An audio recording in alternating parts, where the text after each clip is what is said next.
If one day Chao Guizhong came to make a big fuss, he would send him 3 or 4 more times. Perhaps Qin Huayan's sincerity moved the emperor, or perhaps the emperor finally couldn't stand the disturbance anymore.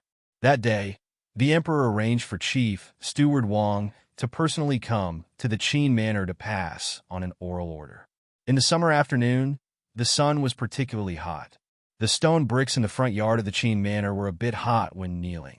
The heat penetrated the thin summer material and invaded the skin, causing Qin Yining and the womenfolk to frown. Qin Yining knelt in the back and worriedly raised her eyes to look at Qin Huayan, who was kneeling at the front. In her mind, there was a scene that was very similar to what was happening now. It was in the Sun family of the Duke Dinggua's mansion. She and Qin Huayuan had followed their mother to kneel among the womenfolk of the Sun family. They watched Chief Steward Wang from the palace pass down an edict for Sun Yu's brain. Then there was Sun Yu's tragic collision. The scene of red and white splashing and 10,000 peach blossoms blooming would probably be unforgettable for the rest of their lives. The tragedy of the Sun family also began from that day. The person who came to pass on the edict today was still Chief Steward Wang. Their family was still like the Sun family that day. They were as powerless as fish on a chopping board waiting to be killed. Qin Yining felt the Sun family beside her tremble. She understood that this scene also made her mother think of the Sun family. Qin Yining supported the Sun family and squeezed her hand comfortingly. Feeling the warmth of their daughter's body, the Sun family finally felt a bit more at ease. Chief Steward Wang flung his horsetail whisk and said with a smile, "Marquis of Anping, I came today to pass on the Emperor's verbal edict. The Emperor ordered me to tell the Marquis of Anping word for word, so the Marquis of Anping must listen carefully." "Yes. Thank you for your trouble, Gong Gong." Qin Huayuan bowed solemnly. Chief Steward Wang's sharp voice imitated the Emperor's tone to 80%. "We saw that you had done your job well in the past, so we didn't blame you in advance. Who would have thought that you would only ask others to prioritize state affairs? But when it was your turn, you weren't even willing to cooperate with the investigation. Could it be that you really did embezzle the Ministry of Revenue's money? Are you feeling guilty now? Not only have you failed to live up to our trust in you, you've also led our only crown prince astray." The former crown prince's crown prince was well-educated and reasonable, gentle and refined. Now, he dares to yell in front of us that he doesn't distinguish between the young and the old. Your actions truly disappoint us. How can you still have the face to report to us about the state's father-in-law? The family Qin's people all knelt on the ground and bowed. Their foreheads were pressed against the tiles as they listened to Chief Steward Wang's words without missing a single word. The courtyard was completely silent. These heart-wrenching words were like invisible blades that had already pierced through people's hearts. Qin Yining raised his head and quietly looked at Qin Huayuan's back. His originally tall and straight figure had now collapsed, as if he couldn't bear the heavy weight on his body and was finally unable to hold on. After a while, Qin Huayuan said in a hoarse voice, "Many thanks, Wang Gonggong. Please convey this official's intentions. This official's family thanks the Emperor for his teachings." Chief Steward Wang sighed and said, "Marquis of Anping, don't be too stubborn. If you can't handle it, then take a step back. Don't forget the previous example. Look at what happened to the grandson of Duke Ding. You're a talented person. There's no need to compete with others at this time." Chief Steward Wang had served the Emperor for many years. Although he wasn't good at other things, his ability to observe people's expressions was great. The conflict between the Emperor and Qin Huayuan had been stirred up by the Chao family, but he couldn't do anything about it. Chief Steward Wang still had a conscience. He also admired Qin Huayuan's conduct, so he gave him a reminder. Qin Huayuan was naturally grateful. He personally saw Chief Steward Wang out and even gave him a first-class red envelope. The womenfolk supported each other as they staggered to their feet. The old madam's face was already covered in tears. "They've gone too far, they've gone too far. Aren't they bullying us because there's no one left in our family? Could it be that the heavens want to destroy our family Qin?" The Sun clan thought of the tragic state of the Sun family that day. Then, they thought of Qin Huayuan's stooped back after being scolded. Their hearts ached, and tears streamed down their faces. Everyone returned to Ci Shao Garden. Everyone was like a frosted eggplant. Some had a worried expression, and some silently cried. Not long after, Qin Huaiyuan returned with second old master and third old master. Only then did the sobbing in the room gradually die down. Qin Huaiyuan wasn't like before when he still wanted to bring people to discuss this matter. Instead, he calmly paid his respects to the old madam and comforted her with a few words. Then, he said that he was tired and wanted to take a nap. The old madam naturally didn't refuse and dismissed everyone. Qin Yining, Bing Tang, and Ji Yun left Ci Shao Garden. As they walked, they suddenly stopped. Tell me, in this situation, who else can help my father? Chapter 207. When Ji Yun saw that her master's family had been bullied by people like Chao Guozhang, she almost wanted to kill him. When she heard Qin Yining's question, her eyes lit up with excitement. She whispered, "Young lady, as long as you say the word, I will make a move tonight. I will definitely kill that old thing." Qin Yining didn't know whether to laugh or cry. She said, "Assassination?" "Yes, assassination." Ji Yun gritted her teeth. For this kind of scourge, how many more lives can be saved if he dies a day earlier? That's not appropriate. Qin Yining shook her head and said, "Let's not talk about how many guards Chao Guozhang has around him. You might not be able to succeed, and might even lose your life. Let's talk about what happens after you kill him." Ji Yun was stunned by Qin Yining's question and shook her head. Killing him is not the end of the matter. The demon empress is still around, the incapable ruler is still around, and the descendants of the Chao family are still around. There might be a successor of Chao Guozhang among them. What if the successor of Chao Guozhang is even worse than him? At the very least, I already have a good understanding of this Chao Guozhang. If I were to face a new opponent, I would have to spend time to get to know him better. In that case, I might as well think of a way to wipe them all out, don't you think? Ji Yun nodded in agreement and followed Qin Yining for a few steps. She suddenly stopped and said, "Young lady, you said to take drastic measures earlier, and now you say to wipe them all out. Could it be that you want to wipe out the entire Chao family?" Qin Yining didn't deny it. In fact, she didn't only want to wipe out the Chao family, but also the demon empress and the incapable ruler. Although to her, as a citizen of the Dian dynasty, wanting to kill the incapable ruler was treason. The incapable ruler was tyrannical. Not to mention the common people suffering. Even her father was trampled into the dust and couldn't turn over a new leaf. Qin Yining couldn't help but laugh. Her thoughts now were probably in line with her grandmother and the people of the Qingtian alliance. On the other hand, Qin Yining's calm demeanor made it seem as if all they were discussing was what dishes to eat and what flowers to embroider. The Chao family was very powerful, and the relationships in the imperial court were very complicated. Even Qin Huaiyuan was suppressed. Qin Yining was still an unmarried girl. Ji Yun really couldn't think of any way to deal with Qin Yining. But for some reason, even though she didn't know what Qin Yining was going to do, Ji Yun still felt that as long as Qin Yining said it, it would definitely be done. There aren't many good people in the Chao family. What should be destroyed must be destroyed. If only little Wang Yi was here, it wouldn't be a problem for him to bring his troops and flatten their house. Bing Tang nodded as he listened. That's right. If little Wang Yi were here, would he allow the Chao family to be so impudent? He would have slapped them long ago.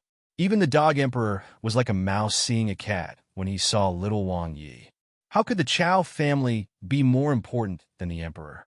Qin Yining gently squeezed Ji Yun's and Bing Tang's hands. Don't say such things in the future. The situation is getting more and more tense, so we can't let our guard down. Yes. Bing Tang and Ji Yun both realized that what they said just now might bring trouble to Qin Yining, so they kept quiet. Qin Yining said in a low voice, "Although it's true that a strong person can defeat 10 skilled people, we still have to live our lives. There's no need to hurt the jade bottle just to beat the mouse. Sometimes it's not hard to use your brain to solve problems." "That's because the young lady is smart enough," Bing Tang said in a low voice. "Don't tell me you think that anyone can do that." Qin Yining burst out laughing. He thought for a moment and said, "Tell them to prepare the carriage. We're going to Prince Ning's residence." Prince Ning's residence? Bing Tang asked in surprise. The young lady and Prince Ning have only met once before. Are you going to help the Marquis ask for help? Yes. Although we've only met once, we have to think of a way to try. Qin Yining said, after thinking about it. Other than Prince Ning, there's no need to consider anyone else who has a sense of justice, is willing to worry about the rise and fall of this country, and has enough weight to speak in front of the emperor. Although that's the case, Prince Ning is not a simple person. How can the young lady persuade him with just a few words? Bing Tang knew Prince Ning very well. Qin Yining smiled and shook his head. He said, I can't be sure of anything, but the only thing we can do now is to ask Prince Ning for help. My father has been suppressed to the point that he doesn't even have a chance to talk back.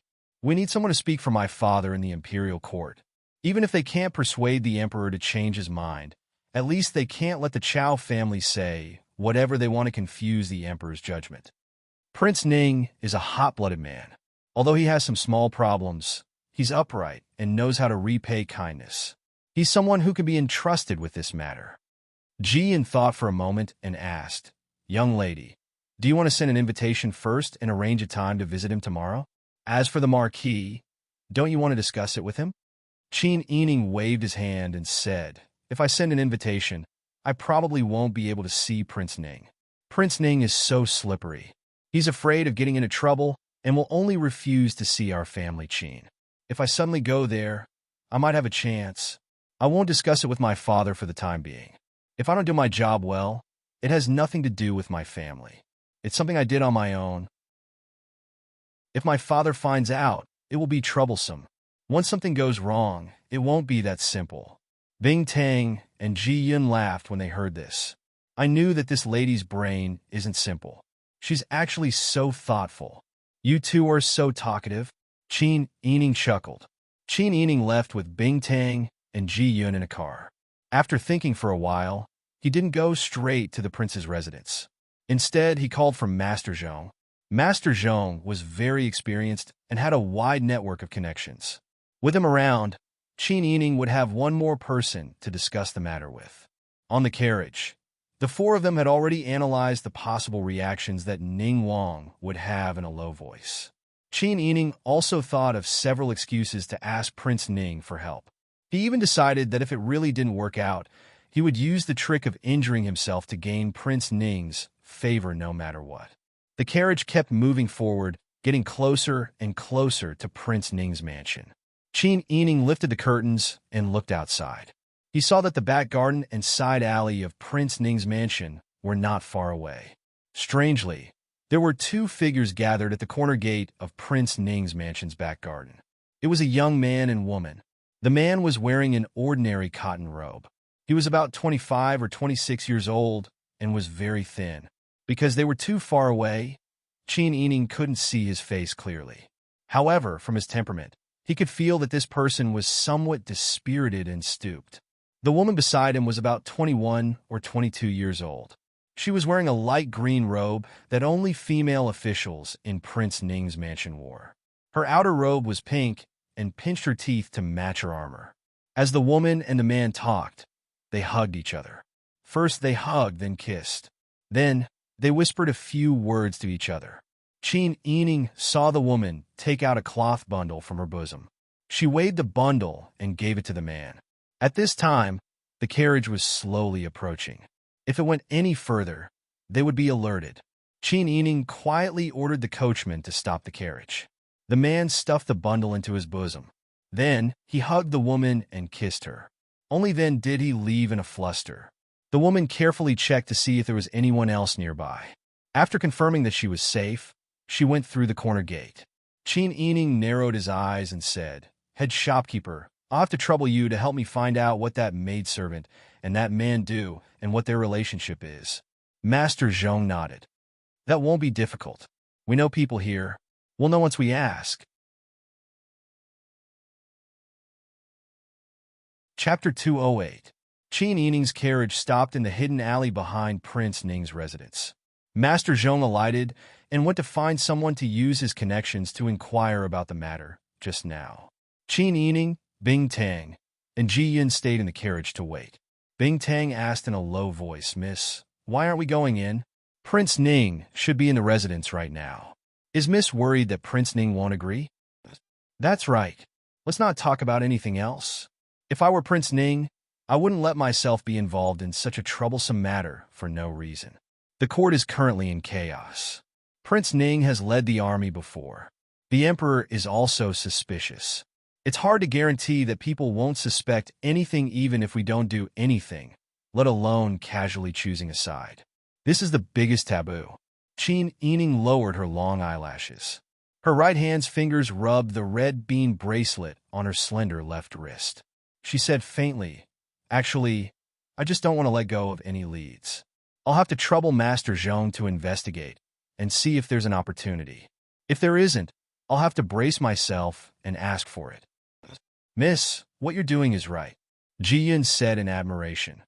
"Only by not letting go of any clues can one grasp all the opportunities. Wang Yi has always done things like this.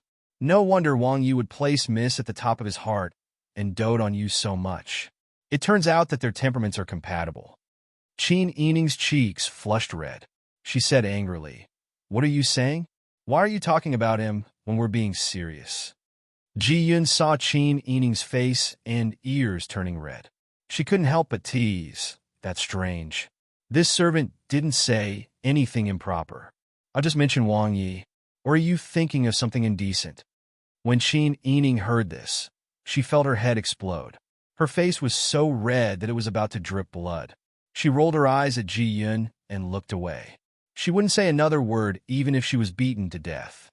Ji Yun and Bing Tang looked at each other and could not help but laugh. It seemed that the relationship between Wang Yi and Miss was not affected by the dispute between the two countries. Instead, it was gradually improving. It was no wonder that Wang Yi was so attentive to her. Even when they were just talking, he did not forget to prepare some beef in advance for her. Firstly, a man was willing to cook for a woman. This in itself was extremely touching. Secondly, regardless of whether it was in Dezhou or Dian, even if one was a noble, it was not easy to eat beef. Cows were labor, and killing them was a big crime. Wang Yi was able to get a piece of beef shank to cook noodles for the young lady in Dian when there was a famine. It could be seen that he had put a lot of thought into this young lady. Even the servants who were watching from the side felt touched for the young lady, let alone the person in question, Qin Yining. The two maidservants were afraid that Qin Yining would not be able to get over it, so they only joked in their hearts and did not dare to say another word. Qin Yining leaned against the wall of the carriage and looked through the screen to see a small blade of grass outside. The weather was hot.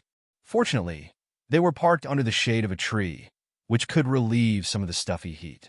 However, even so, Qin Yining was sweating profusely and kept fanning himself. After waiting for 2 hours, Master Zhong returned with a head full of sweat. "Boss!" Master Zhong boarded the carriage. Ji Yun and Bing Tang consciously got off the carriage. They handed water and a handkerchief to Master Zhong before walking away with the coachman. Qin Yining looked at Master Zhong's sweat-soaked collar and hair and said apologetically, "It's such a hot day. It must have been hard for head shopkeeper to make this trip." "It doesn't matter. It's not a big deal." Master Zhong waved his hand and said with a smile, "Fortunately, I didn't fail my mission. This old man really did find out some information. This person is called Li Wenhan. He became a Shiozai at the age of 14 and is now 28 years old. He hasn't made any progress in his official career. Because he made careless friends, he got into the bad habit of gambling. He often gambles outside and owes a lot of money. Boss, guess what the woman who was with him just now gave him?" Qin Yining said, "That woman is close to him? What she gave him is naturally something that can repay his debt. No matter how bad the prince's mansion is, she can just give him a few melons or 2 dates. Enough for Li Wenhan to squander outside." Boss's guess is correct. I also found out about that woman just now. She is Princess Ning's most capable chief palace maid. Her name is Rose. She has known Li Wenhan for 4 years and privately agreed to marry him. Li Wenhan has always been able to repay the debts he owes from gambling outside in times of crisis. It must be all thanks to Rose. Since Rose serves Princess Ning, she must have had the opportunity to come into contact with some gold, silver, jewelry, and other things that Princess Ning doesn't often care about. I ordered people to follow Li Wenhan and found that he went to a pawn shop to pawn jewelry. I also found someone to get in touch with the pawn shop and learned that Li Wenhan used to pawn his things in that pawn shop. Qin Yining nodded when he heard this, and his eyes showed that he was deep in thought. Master Zhong didn't disturb him. He picked up the herbal tea and drank another bowl. Then he picked up the palm leaf fan on the carriage and fanned himself. Qin Yining waved the silk fan in her hand from time to time. After a while, Qin Yining smiled and asked shopkeeper Zhong, "Do you know what business Prince Ning and the Chow family have in the city?" Master Zhong asked in surprise, "Boss, why do you ask this?" Both Prince Ning and the Chow family have a lot of business. If boss wants to know in detail, you have to organize it carefully.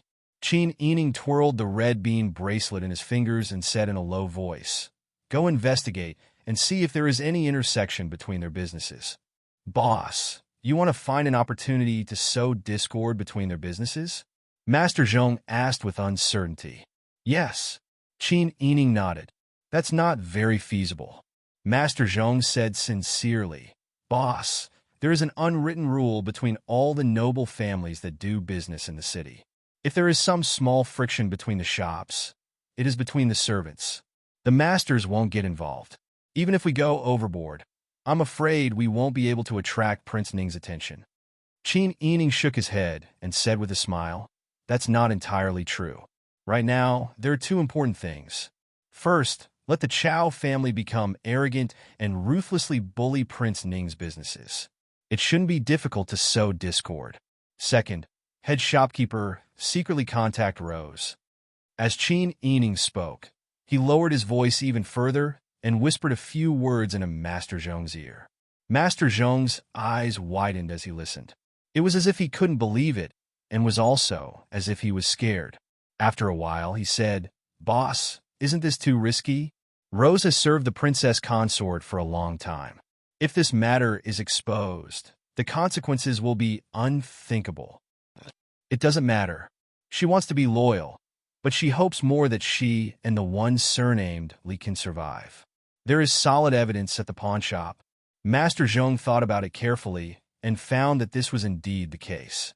"All right, then we'll do as boss says. I'll do it now. Boss, you can go home and wait for the news." Qin Yining smiled gratefully. "Thank you for your trouble, head shopkeeper. Don't mention it." Master Zhong got off the carriage and went to do the proper business with a slightly excited expression. Qin Yining called for Ji Yun and Bing Tang. The three of them returned to the Marquis Fu.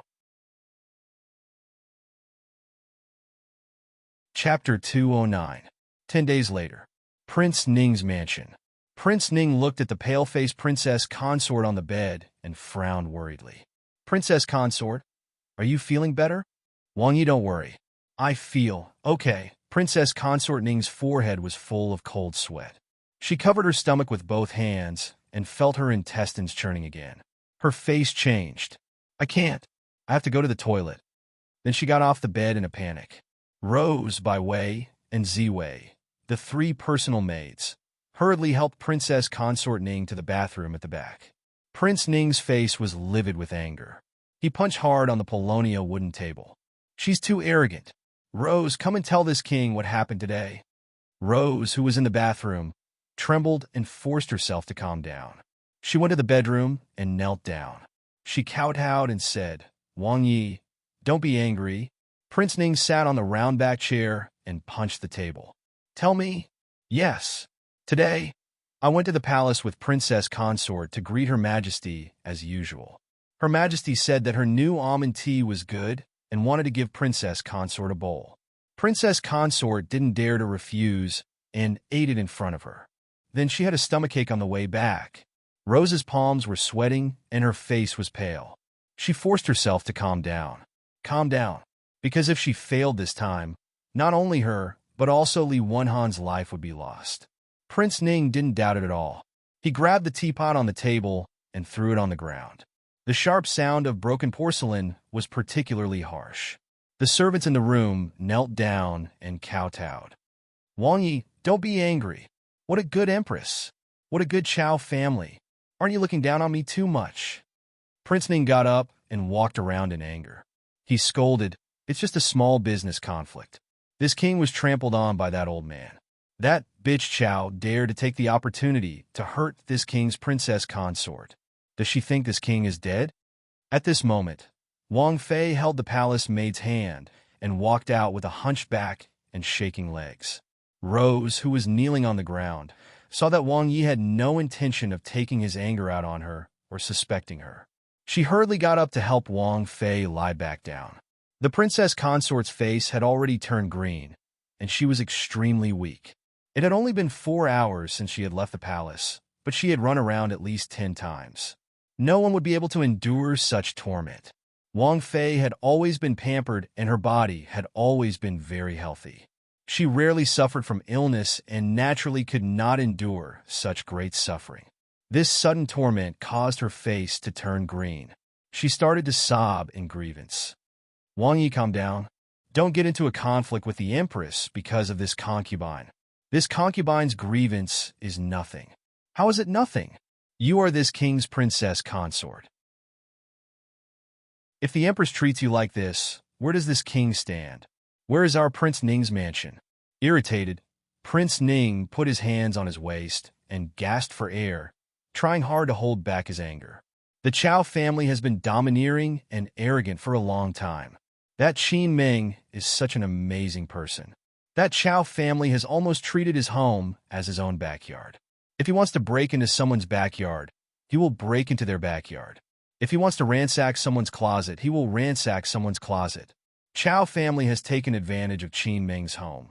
But if he thinks that this king is also a soft persimmon, then he is wrong. He turned around and angrily glared at the eunuch at the door. Where is the imperial physician? Why hasn't the imperial physician come yet? The eunuch trembled from the roar and said with a sad face, replying to Wang Yi, this servant has already gone to invite the imperial physician. But Chow family said that he has not been feeling well for the past 2 days. All the imperial physicians on duty have been invited to his home by Chow family. This servant still needs to find an imperial physician who is not on duty. When Ning Wang heard this, he was so angry that he kicked over a chair. Chow, I'll fuck your grandmother. The palace servants in the room were so scared that they did not dare to breathe. They all knelt down and curled up into a ball. The princess consort's expression changed, and she trembled as she stood up. No, I still need to go. Seeing that the princess consort was being helped to the washroom, Prince Ning was so angry that his hair stood up. Without an imperial physician, you call a physician? Are you all dead? Do you still need this king to teach you this? What about the heir? What about the others? Their mother is sick, but they don't know how to take care of her? What kind of rules are these? Yes, this servant will go now. Wang Yi was so angry that the palace maids and eunuchs were so scared that they ran around like headless flies to call for help. Prince Ning had 3 sons and 1 daughter. His eldest son had been given to the emperor for adoption, but when the emperor had a crown prince, he had been sent back. Therefore, the heir's status was very awkward. However, the heir was still the princess consort's biological son. Now that the princess consort was sick, the heir was very worried. When he heard the news, he quickly called for the princess consort to come over. Second master, third master, and the unmarried princess Jialan also rushed over. They were all in front of the princess consort's bed, caring for her well-being. Prince Ning's face was gloomy as he sat in the outer room, sulking. Not long after, the physician also came. After taking the princess consort's pulse, he was completely clueless. He was so scared that his face turned pale as he kowtowed to Wang Yi. The princess consort is most likely suffering from an acute illness. This old man has never seen this kind of illness before, so I don't dare to rashly prescribe a prescription. Wang Yi, you should hurry and call for an imperial physician with better medical skills. Acute illness? Acute illness, your grandmother. Prince Ning was so angry that he almost sent the physician flying with a kick. The princess consort was drugged. The physician was so scared that his face turned pale. His beard trembled as he said, Wang Yi, please calm down. This old man has never seen such a fierce medicine. What he meant was that he didn't know how to treat it, nor did he dare to treat it. He asked Wang Yi to find someone better. Although Prince Ning was dissolute and had a reputation for being tyrannical and lecherous, he still treated the princess consort with respect. At least the princess consort's position had been unshakable for many years. What's more, the princess consort was his woman. If anyone dared to bully the princess consort, it was clearly not taking him seriously. Today, the empress dared to find a chance to drug the princess consort when she entered the palace. Prince Ning's temper had reached its limit. What's more, the physician he wanted to invite had all been invited to his house by Guozhang Chao. While they were talking, the princess consort had already gone to the toilet twice. She was about to collapse. Prince Ning saw that the situation was really bad. He thought for a while and said, "Come, prepare the horse." "Yes." The servant didn't dare to ask more and hurriedly ran to prepare the horse for Prince Ning. Only Prince Ning's son was bold enough to ask, "Where's Wang Yi going?" He was now the Prince Ning's son and the adopted prince, so he could only address Prince Ning as Wang Yi. Prince Ning said in a deep voice, "I'm going to the family Qin." Prince Ning's son was shocked and said, "Wang Yi." Prince Ning glanced at the princess consort, whose face was pale and blue, as if she would die at any moment. He only said, "Take good care of the princess consort. This king will immediately find a physician." He then left the residence and galloped out. Qin Yining was currently in his room. He was holding Erbai as he leaned against the chaise lounge and read a book. Erbai's furry paws were stepping on Qin Yining's stomach. It wasn't heavy, but it was a little itchy. Qin Yining couldn't help but touch Erbai's round body as he read. Bing Tang, Song Lan, Ji Yun, and Xiu Lu were all sitting around the square table, doing needlework and chatting. The bedroom was filled with a peaceful and warm atmosphere. At this moment, a young maid's voice came from outside. "Fourth young lady, fourth young lady." Qin Yining looked up at the half-open window and asked the maid downstairs, "What's wrong?" "Prince Ning is here, but he didn't enter the residence. He's outside the residence now and says he wants to see Miss and Bing Tang." "He's here." Qin Yining suddenly stood up.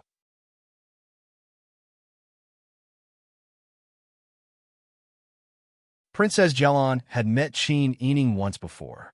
She looked at Bing Tang and asked curiously, "Miss Qin's maid knows medicine?" Princess Jialan's words made everyone aware of Qin Yining's identity. Qin Yining said in a low voice, "Miss Tang inherited her father's business and has excellent medical skills." After hearing the words Miss Tang, everyone understood Bing Tang's identity. After all, everyone in the noble family knew that Qin Yining had taken an imperial physician Tang's orphan. Everyone quieted down and looked expectantly at Bing Tang. Bing Tang carefully checked Princess Consort Ning's pulse and checked her complexion and tongue. Then, she took out a needle and quickly inserted it into Princess Consort Ning's pulse. Prince Ning saw her inserting the needle and asked, "Sister Meng, can you tell what kind of poison Princess Consort Ning is poisoned with?" Bing Tang nodded and said, "Wang Yi, Princess Consort Ning's poison isn't a poison. It's just a modified laxative from the palace. Although it won't kill her, it will make her feel uncomfortable for several days. It's not impossible to cure.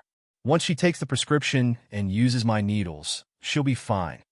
When Prince Ning heard this, he let out a long sigh of relief.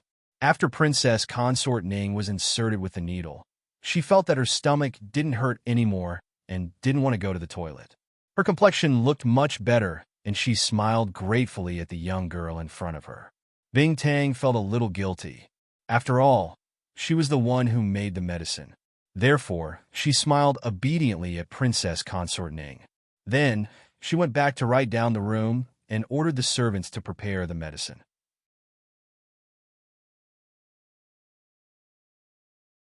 Chapter 210.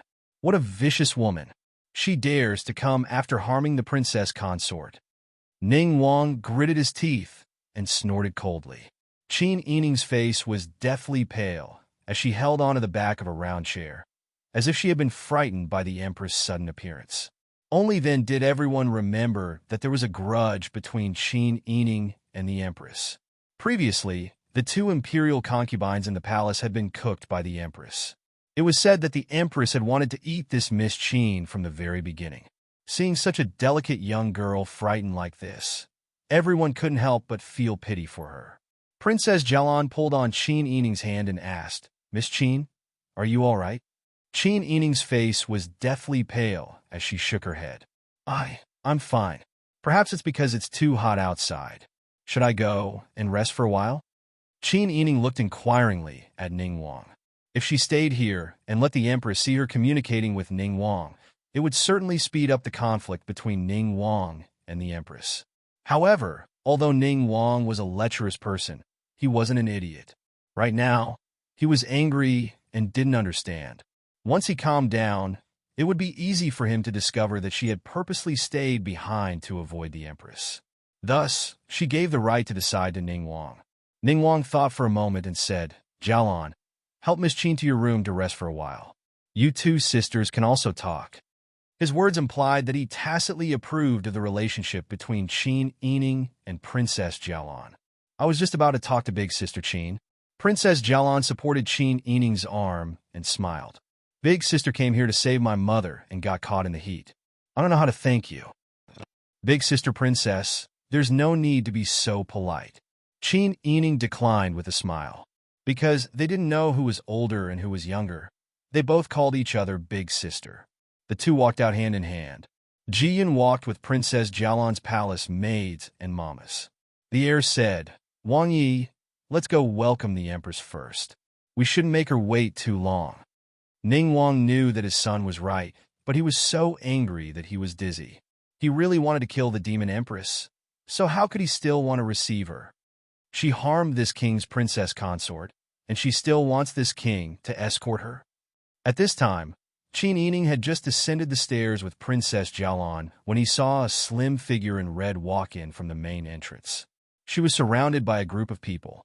Looking up, who else could it be but the Empress? Qin Yining secretly heaved a sigh of relief. It wasn't that she didn't want to leave, but that the demon Empress had come uninvited and coincidentally bumped into them when she entered the courtyard. If Ning Wang wanted to blame someone, he would blame the demon Empress for being too careless and walking around the residence as she pleased. When Princess Jialan saw the Empress, her expression changed.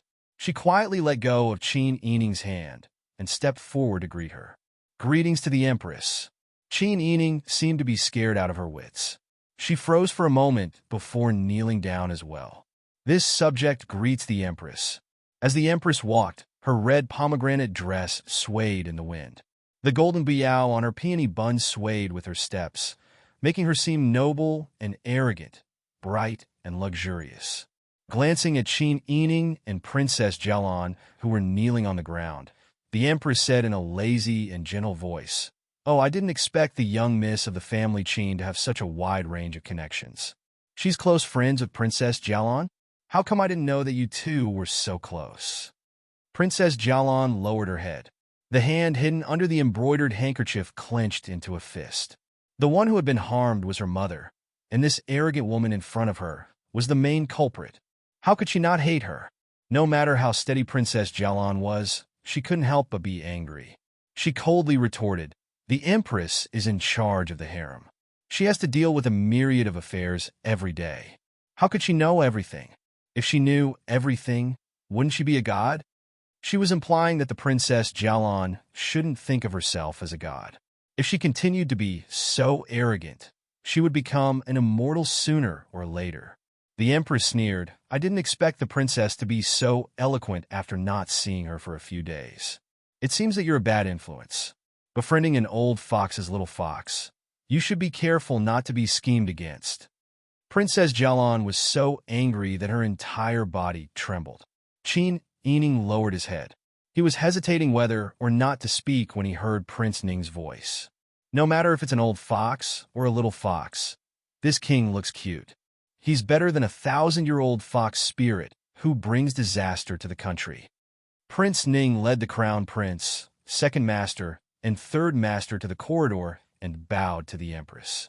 Although he was polite, everyone could tell that he was scolding the Empress when he said 1,000-year-old fox spirit. Legend had it that the Emperor of Exan, Shang, and Zhou had provoked Nuwa because of his lust. That was why a 1,000-year-old fox spirit descended to the mortal world to seduce the emperor and bring chaos to the Shang dynasty. And now, it seemed like the current situation of Great Yin dynasty matched with the legends in a few aspects.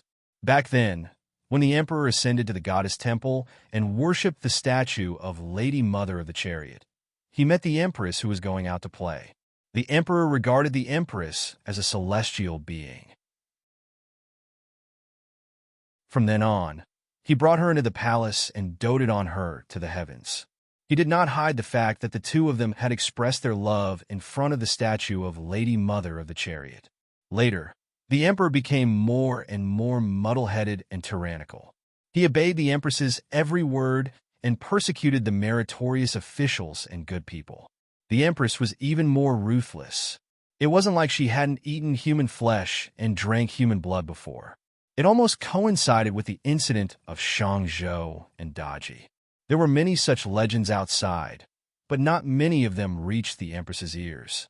This was because Prince Ning was bold enough to say it in front of the empress. The empress was so angry that her face turned pale.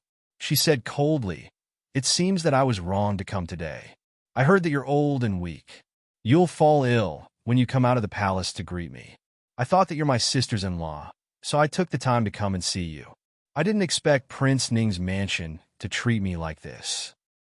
There's no need to trouble the empress. Prince Ning saw that the empress was so arrogant. How could she come to visit a sick person? She was obviously drugged and came to watch the show. She said that the empress was old. Wasn't she mocking him for being old too? Prince Ning wasn't one to suffer losses. He immediately retorted, "But time is unforgiving. Who can be old or young? The empress is also old. It's better for you to cultivate your body and mind well, so that you can make imperial brother like you. It's better for you not to stretch your hands too far. Otherwise, you'll be chopped off." You. The empress was so angry that her beautiful eyes widened. She glared at Prince Ning. Prince Ning didn't want to be outdone. He didn't invite the empress to sit, but he also didn't want to give in. The empress was full of anger and grievance. Her tears were about to fall. When she saw Qin Yining after entering the palace, the empress started to suspect whether Prince Ning was colluding with the Qin Huaiyuan family. Now that Prince Ning was acting strangely and didn't respect her identity, the empress was even more certain. What angered her the most was that he called her a 1,000-year-old fox spirit. She met Tianjizi by chance. When they first met, Tianjizi didn't know her identity. When he saw her, he read her fortune. He said that she was a fairy descending to the mortal world, a true dragon's treasure. He also said that she was rich and noble, with purple energy covering her body and holding the world in her hands. At the time, she thought that Tianjizi was really as magical as the legend said. His fortune was really accurate. But the more time passed, the more she felt that something was wrong. At least when she occasionally calmed down, she felt that her fate was similar to Daji's. However, she seriously bribed Tianjizi. She thought that it might be a coincidence. After all, Tianjizi's fortune was good. She didn't think that this kind of rumor wasn't just spread outside. Now, even a brute like Prince Ning dared to say it in front of her. I didn't think that Prince Ning would treat me like this. Prince Ning being so disrespectful to me is also disrespectful to the emperor. Could it be that you want to rebel? The empress is the empress. Women should be in charge of the harem. How shameless do you think you are to speak on behalf of my imperial brother? Who do you think you are? You're a part-time, vulgar person. This old man has been vulgar for more than a day or two. I didn't invite the empress to see. The empress came to this king's palace to flaunt her power and abuse her power. Do you think that I, Yuqi Jinming, am a soft persimmon that can be bullied by others? If it doesn't work, then let's go judge in front of imperial brother. This king wants to see if imperial brother will protect this king, his own younger brother. The empress was so angry that tears welled up in her eyes. In the end, she didn't continue to shout in anger. Because she had followed the emperor for many years, she knew that the emperor and Prince Ning had a good relationship. If she went to the emperor and had the emperor deal with Prince Ning, she might not succeed. After all, their Chao family was also at a critical juncture. It wasn't good to cause trouble. The empress gritted her teeth and finally left in a huff. She only thought that one day she would deal with Prince Ning. Seeing the empress leave in anger, the heir said worriedly, Wang Yi, I'm afraid this isn't good. The empress' words have a lot of weight in the emperor's ears. If we do this, won't we completely fall out with him? Fuck his mother. This old man is afraid of that slut. She's already bullying this old man. And you want this old man to endure? Prince Ning was born in the army, so when he cursed, his voice was as loud as a bell. He didn't care if the empress was far away or if she could hear him. He kicked a potted kumquat plant in the corridor to the ground. The ceramic flower pot fell to the ground and made a loud noise. The soil and flowers scattered all over the ground. Qin Yining and Princess Jialan supported each other as they stood up. Ji Yun carefully stood by Qin Yining's side. Qin Yining thought for a bit and said, Wang Yi, this young woman will take her leave first. Bing Tang will stay in your palace for the time being to treat Princess Consort. When Princess Consort gets better, this young woman will come to pay her respects. Prince Ning nodded and said, Thank you for your trouble today, Miss Qin. Come, send Miss Qin out. I don't dare. After exchanging pleasantries, Qin Yining left with Ji Yun. Looking at Qin Yining's back, the heir whispered to Prince Ning, Wang Yi, don't you think there's something strange about today's matter? After all, the conflict between the family Qin and the Chao family isn't new. How could there be such a coincidence? Prince Ning glanced at the heir and narrowed his eyes as he looked at Qin Yining's back. If it's really a trap, I don't know if this is the old fox's trap or the young fox's trap. Qin Yining and Ji Yun left the prince's residence and rode back to family Qin. At the same time, someone from the prince's residence reported, Wang Yi, Marquis Onping requests an audience.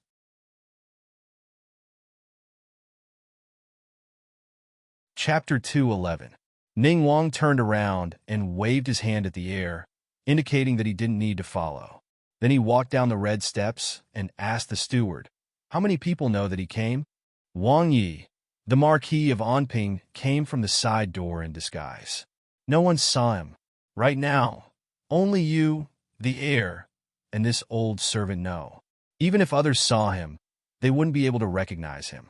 This old servant has arranged for him to stay in your small study in the outer courtyard. Right now he's having tea. Very good. Ning Wang and the steward's figures disappeared around the corner. Ning Wang's heir knew that he couldn't interfere in this matter. He just needed to keep his mouth shut. Qin Huaiyuan and Ning Wang weren't close in the past. It was just that they each had their own way of doing things. This was the first time that Qin Huaiyuan had taken the initiative to visit. When Ning Wang arrived at the small study, Qin Huaiyuan was already sitting on a round chair and drinking half a cup of tea. Seeing Ning Wang Yi, Qin Huaiyuan stood up and bowed. Greetings, Wang Yi. No need for formalities. Ning Wang's gaze swept over the room and saw the exquisite gift box on the table. There was also a colorful coral bonsai on the ground that was half the height of a person. He casually opened the lid of the gift box. Inside was Yin Jinqing's letter. This kind of authentic work was hard to buy even with 1,000 gold. Qin Huaiyuan was actually willing to give it away. Ning Wang's heart burned with anger. He looked disdainfully at Qin Huaiyuan. Sitting at the head of the table, he said coldly, Marquis of Onping, these things are too precious. Qin Huaiyuan could see Ning Wang's disdain for him, but he wasn't angry. He only smiled and said, Look at this Yin Jinqing's letter. Is it good? Is the coral still bright? Ning Wang's disdain deepened. He secretly thought that Qin Huaiyuan brought such a precious gift to settle the matter for his daughter. He probably didn't want to have anything to do with him, and he definitely didn't want to offend the empress because of him. How could this be called a man? He was bullied by the Chao family to the point that his pants were about to be ripped off, but this coward didn't dare to fight back. In public, the Chao family was a scum that brought disaster to the country and the people. Privately, Chao Guozhong persecuted the family Qin, and the demon empress even wanted to eat the flesh of the family Qin's daughter. How could he endure such a deep hatred? How could he be so thick-skinned as to present a gift to cut off all ties with him? The fire in Prince Ning's heart was suddenly ignited as if someone had poured hot oil on it. He slapped the table, stood up angrily, and said, The Marquis of Onping is a pillar of the imperial court. This king thought that you were also a heroic figure. but he didn't expect you to be so cowardly. You actually curried favor with those in power just to survive. Then what was the Chow family? I've already trampled you under my feet, and you still want to live in peace? Are you afraid that this king will burden you? Asking your daughter's maidservant to treat the princess consort caused you to be paralyzed with fear? Qin Ming, are you a man? I think you're just a coward. Prince Ning was already full of anger today. When he saw the two precious gifts and Qin Huayan's elegant smile after being scolded, he became even angrier. He scolded Qin Huayuan, but it wasn't enough. He pointed at Qin Huayuan's nose and scolded him. He cursed the female elders of the family Qin, and then cursed the ancestors of the family Qin. He almost threw him out. Qin Huayuan sat elegantly on the round-back chair and watched Prince Ning flip out. He looked at him as if he was looking at an impulsive child. When Prince Ning's mouth was dry from scolding, Qin Huayuan handed him a cup of tea at the right time. Prince Ning was so angry that he almost smashed the teacup. Wang Yi, calm down. Qin Huayuan smiled. Prince Ning seemed to have punch cotton. Why did he encounter such a troublesome piece of meat? Qin Huayuan said gently, Wang Yi, calm down. Rest for a while and listen to me. I didn't bring these two gifts for you. Prince Ning's hand trembled, and he almost dropped the teacup. His face immediately turned red, and he asked awkwardly, Not for this king? Didn't you come here to smooth things over for your daughter? Wang Yi misunderstood. Qin Huayan smiled as he flipped through the pages of the precious book. Could it be that your highness has forgotten what Minister of State Chow loves? Prince Ning reacted and murmured, That old guy loves calligraphy. His calligraphy is not bad. Yes, Qin Huayuan said with a smile. These two gifts are to his liking. I brought them to Wang Yi so that Wang Yi can take them to Guizhong Chow to apologize. When Prince Ning heard this, he felt a little angry. However, he learned his lesson and didn't immediately flare up. Instead, he asked seriously, Marquis of Anping, what do you mean? Wang Yi also knows that the 3 armies, the 5 army camps, the 3,000 army camp, the Divine Machine camp, and the Capital Region camp have 350,000 soldiers gathered outside the city without a leader. The commander's seal is empty. Pang Zhishi's 100,000 Tiger Army is entrenched in Xihua City, which is on the opposite side of the capital city. With so many soldiers and horses, it's naturally impossible for them to fight on their own. To guard the capital city, they must have a commander. However, the emperor hasn't chosen who to hold the commander's seal. Prince Ning sneered. Imperial brother, aren't you counting on the Taitan to send troops? The problem is that we can't count on the Taitan now. As far as I know, the Taitan princess supported her younger brother as the new Khan, and she and her husband are regents to govern the Taitan together. The Taitan's old officials are unconvinced, and the young Khan's followers are also unconvinced. Their country is in chaos, so it's impossible for them to send troops. Besides, the mountain is high and the road is long, so what's the use of sending troops? The emperor will see this clearly sooner or later. Seeing that Qin Huayuan's information on the Taitan was the same as his own, Prince Ning nodded. Qin Huayan said, The emperor has been unwilling to choose a commander for a long time, so he's also in a dilemma. Now that Chao Guizhong has become the Grand Preceptor, although he failed to contact the Taitan, the emperor doesn't need to torment the Grand Preceptor anymore. After Chao Guizhong was restored, he participated in court affairs, so the emperor definitely won't hand over the military power to Chao Guizhong. And now the emperor doesn't trust you, Prince Ning said. That's right, so the commander's seal won't be handed over to me either. The person the emperor wants to choose must be someone he can control, who also has enough prestige to command the 350,000 soldiers. But we still have to pay attention. Although Chao Guizhong doesn't have the power to be elected, he has the power to veto. If the emperor chooses someone, and Chao Guizhong blindly opposes it, the emperor may have no choice but to compromise. Since the words were said so clearly, even if Qin Huayuan didn't say the following words, Prince Ning understood. So you want me to curry favor with Chao Guizhong? It can't be considered to be curry favor. The art of war is deceitful. Wang Yi is a hero on the battlefield, so I don't need to say more. Besides, a real man knows when to yield and when to stand tall. Right now, you just need to send a gift, apologize, and express your goodwill, so that Chao Guizhong will lower his guard against you, and let him feel that you can be controlled by him. In that case, the commander's seal for the 350,000 soldiers will all be in your hands. After saying this, Qin Huaiyuan stood up, bowed deeply to Prince Ning, and said solemnly, Wang Yi, the Dian is on the verge of collapse. In the Dian dynasty, the only person who has the ability to command the troops to defend the capital and fight against Pang Zhishi is none other than you. If the commander seal falls into the hands of Chao Guizhong's group of idiots, the Dian dynasty will really be finished. Therefore, whether it's for public or private reasons, I ask Wang Yi to take action. Prince Ning looked at Qin Huaiyuan's sincere face, and his previous misunderstanding of Qin Huaiyuan disappeared. How was this person a coward? He was a truly strong man. Moreover, he didn't make any mistakes. He really lived up to the name of Pan and the Wise. When he thought about how he had pointed at Qin Huaiyuan's nose and scolded him until he was black and blue, and even cursed his ancestors, Prince Ning's face heated up. He couldn't help but cough, and stood up to return the bow. This king was reckless just now. Marquis Anping, please don't take it to heart. I can understand Wang Ye's anger. If it were me, I would also be angry. Qin Huaiyuan smiled. Seeing that Qin Huaiyuan didn't take it to heart, Prince Ning felt relieved. He put away the letter, nodded, and said, Good, this king understands your meaning. However, this king still has a question he wants to ask you. Wang Yi, please speak. Qin Huaiyuan raised his eyebrows, puzzled. Prince Ning said, Today's matter, was it you and the young miss of your residence who set up a trap for this king to fall into? When Qin Huaiyuan heard this, he laughed and waved his hand, saying, Wang Yi is worrying too much.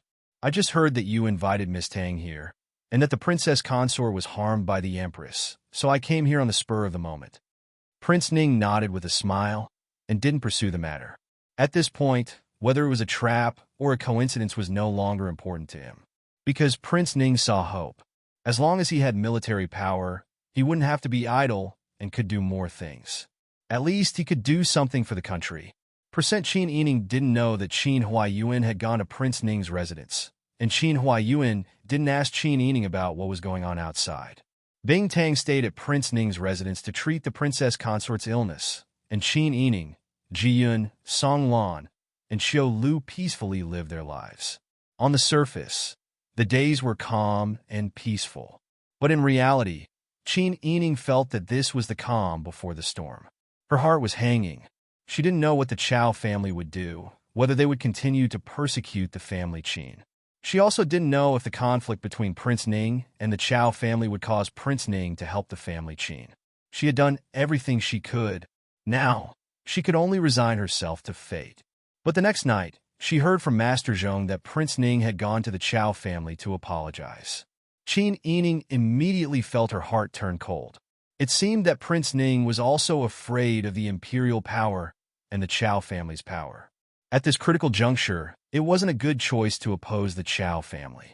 Prince Ning Wang Yi could be considered to know when to yield and when to stand tall. But what about her family? That night, Qin Yining was so worried that she couldn't sleep. She lay under the mosquito net and fanned herself with the silk fan. She didn't know if it was because she was irritated or because it was really hot in the summer, but Qin Yining tossed and turned like a pancake. She only felt a little sleepy when it was midnight. Just as she was about to fall asleep, she suddenly heard what seemed to be the sound of a gong being struck outside. Qin Yining quivered and opened her eyes.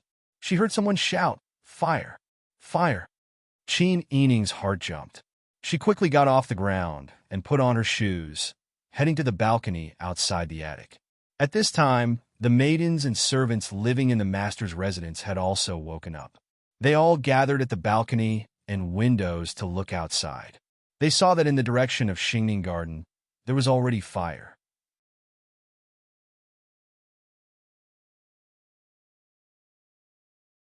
Chapter 212. Qin Yining also felt that it was strange. Ever since she took over the household, the situation in the imperial court was tense. Qin Yining specially arranged for servants to work at night in every empty courtyard to prevent such things from happening. It was already late today. Could it be that the servants who worked at night were careless?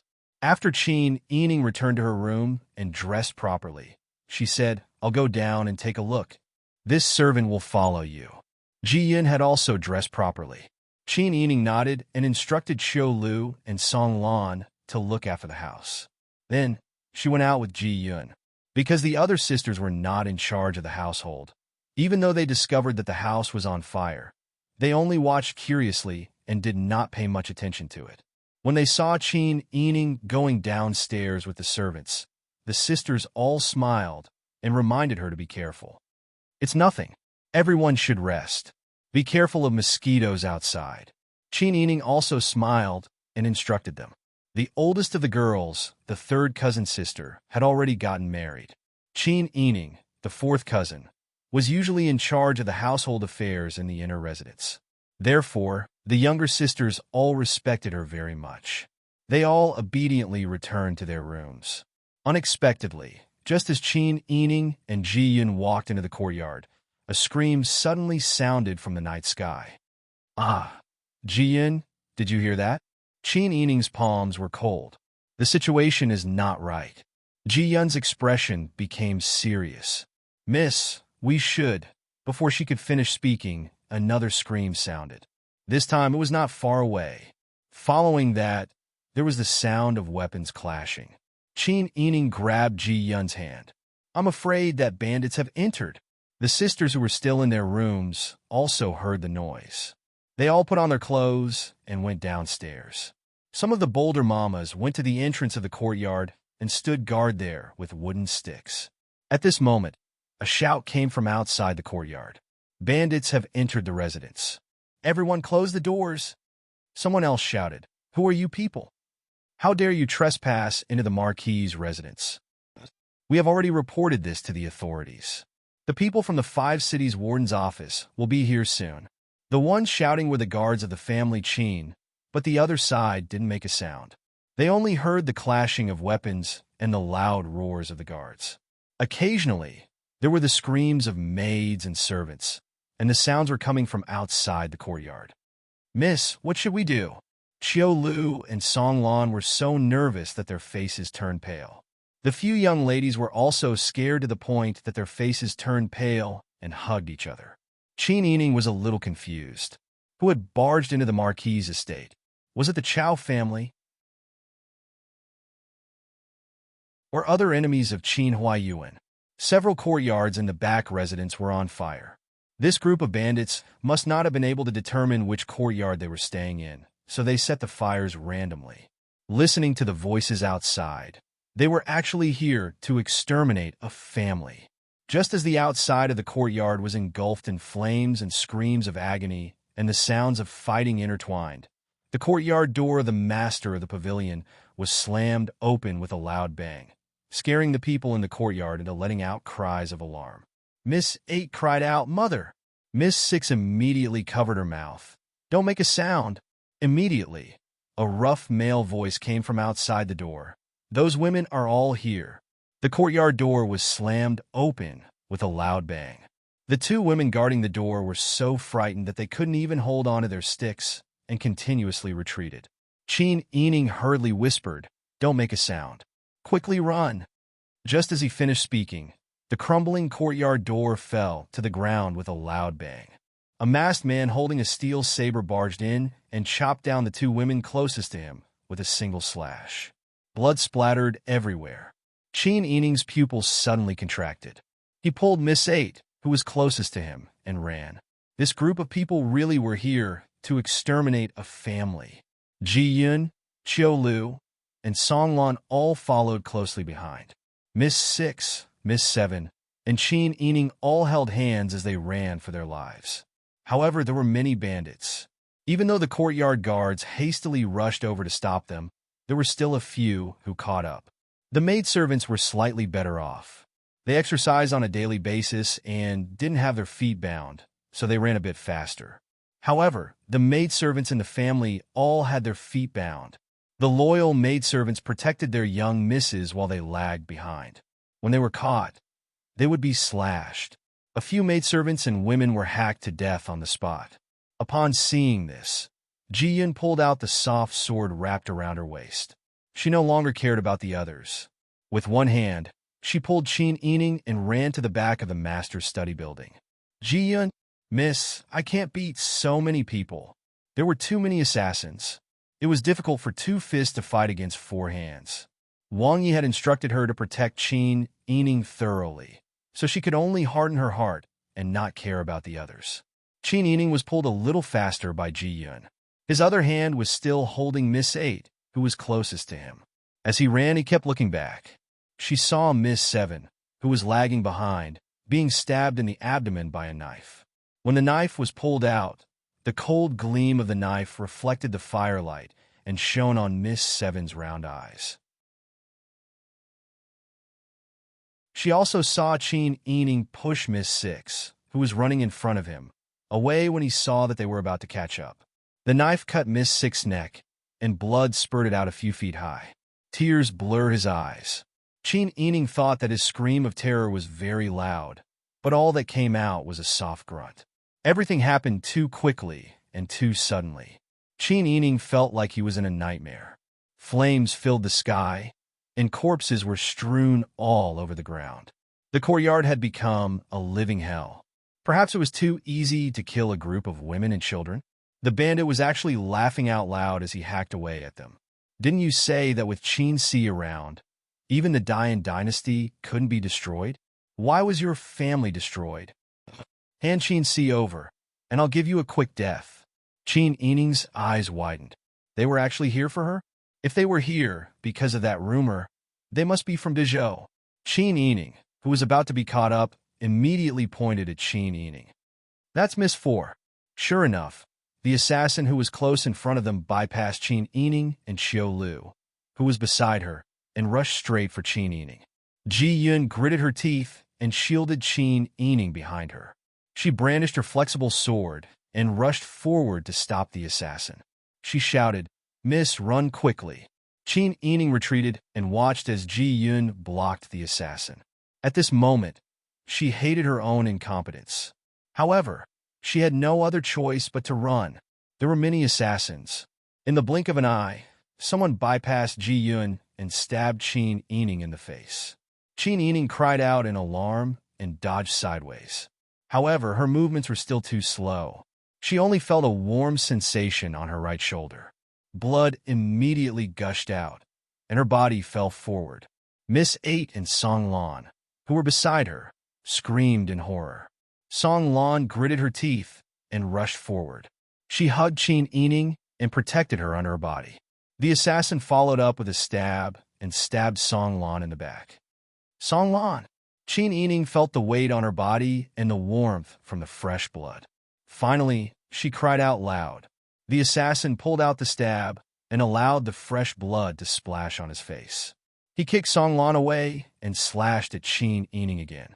Ji-yun was about to catch up, but she was not fast enough. She could only scream with her eyes wide open, "Miss!" At this critical moment, a stab suddenly flew over and hit the assassin's arm. The assassin dropped the stab in pain. Qin Yining took the opportunity to roll away. When she got up, she saw 5 men in black with silver masks descending from the sky and protecting the survivor behind them. They were silver-masked spies. These 5 men were obviously highly skilled in martial arts. They blocked the 7 or 8 bandits who were chasing after them. One of them shouted, "The warden's office of the 5 cities will be here soon. Quickly protect Miss and leave." One of the men in black came forward and pulled up Qin Yining, who was still hugging Song Lan. "Quickly leave." Ji-yun also protected Qin Yining by her side and retreated while fighting. Miss 8, Qin Yining, and Xiao Lu, who were lucky enough to survive, hurriedly followed the silver-masked spies.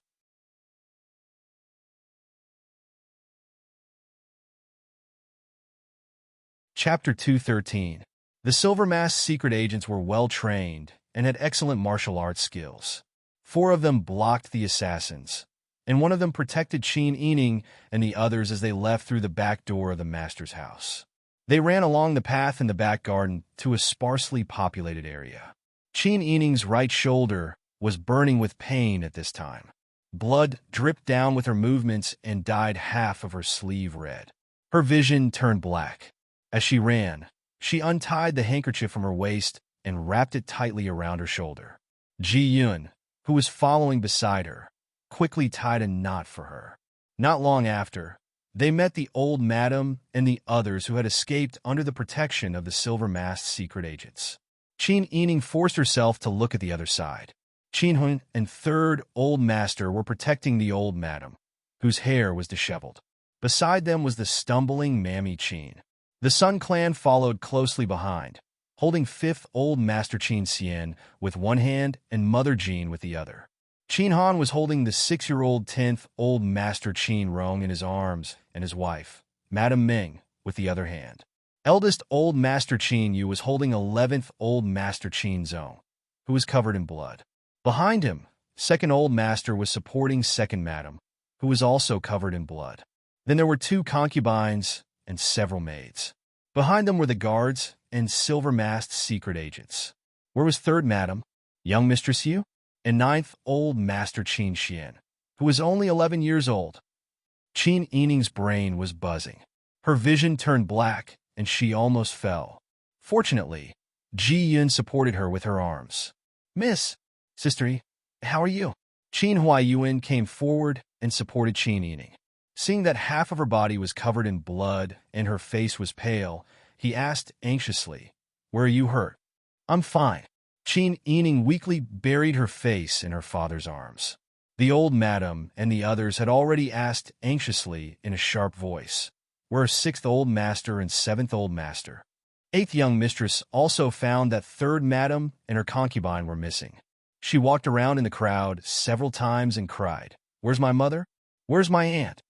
The 11th master Qin Zong and the 8th young mistress were both concubine Ji's children. They immediately burst into tears. Concubine Gu. The 6-year-old Qin Zong would never forget the scene of concubine Gu standing in front of him. When third old master recalled third madam's tragic state of being stabbed in the heart while hugging her son, he burst into tears. The scene instantly became chaotic. At this time, everyone deeply felt that the distance between life and death was so close. In the blink of an eye, they were separated forever. The assassins' attacks were still as ferocious as ever. The family retreated under the protection of the guards and the silver-masked spy. Qin Yining thought that once the warden's office of the 5 cities received the news, they should be here soon. Who would have thought that at this moment a silver-masked man would rush in and report to Qin Huaiyuan, "The imperial palace is on fire and has been attacked by assassins. Darren and the warden's office of the 5 cities are guarding the imperial palace and can't rush over. Darren wants the marquis to quickly hide." Others might not know who Silver Mask was referring to, but Qin Yining did. No wonder he didn't see Chao Yuqing in the crowd. Something had happened in the imperial palace. He had just let out a sigh of relief, but now his heart was in his throat again. The warden's office of the 5 cities didn't have time to care about the family Qin. Looking around, there were still around 30 assassins, and their martial arts weren't weak. There were only 10 spies in the family Qin. Including the surviving guards, they weren't a match for the assassins in the long run. The guards and spies were forced to retreat, barely able to protect such a large family. However, many of the courtyards in the inner residence were on fire. The paths that could have been taken were now impassable. With pursuers behind them and a fire in front, the family supported each other and quickly retreated to a dead end. Old Madam cried in despair. "The heavens really want to destroy our family Qin. The heavens want to destroy our family Qin." Second Madam leaned on second old master, also crying in despair. At this moment, someone in the crowd whispered, "Didn't the assassins say that they wanted to hand someone over?"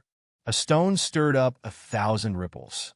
In desperation and fear, someone said, "I also heard it. The assassins want 4th young miss." Everyone's eyes immediately gathered on Qin Yining, who was leaning on Qin Huaiyuan's arm. Old Madam looked at her son's back. Her lips trembled, but she didn't say anything. At this moment, everyone had different thoughts. Why didn't you die when they wanted you? Why did you have to kill your sister?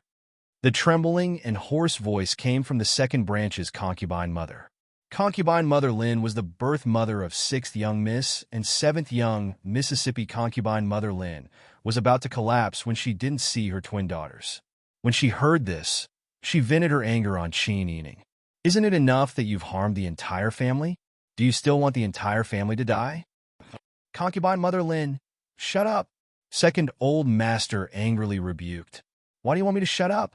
It's all Chin Ening's fault. It's all the eldest branch's fault. You've caused the deaths of so many people. You've caused the deaths of my twin sisters. Concubine Mother Lin seemed to have gone mad. She wanted to go forward and push Chin Ening, but Chin Huayuan raised his arm and blocked her. Second Old Master pulled Concubine Mother Lin away. Tonight's matter isn't anyone's fault. Second Old Master angrily rebuked. Concubine Mother Lin, do you still want to rebel? Behind her was a raging fire. In front of her was an assassin who was about to kill her.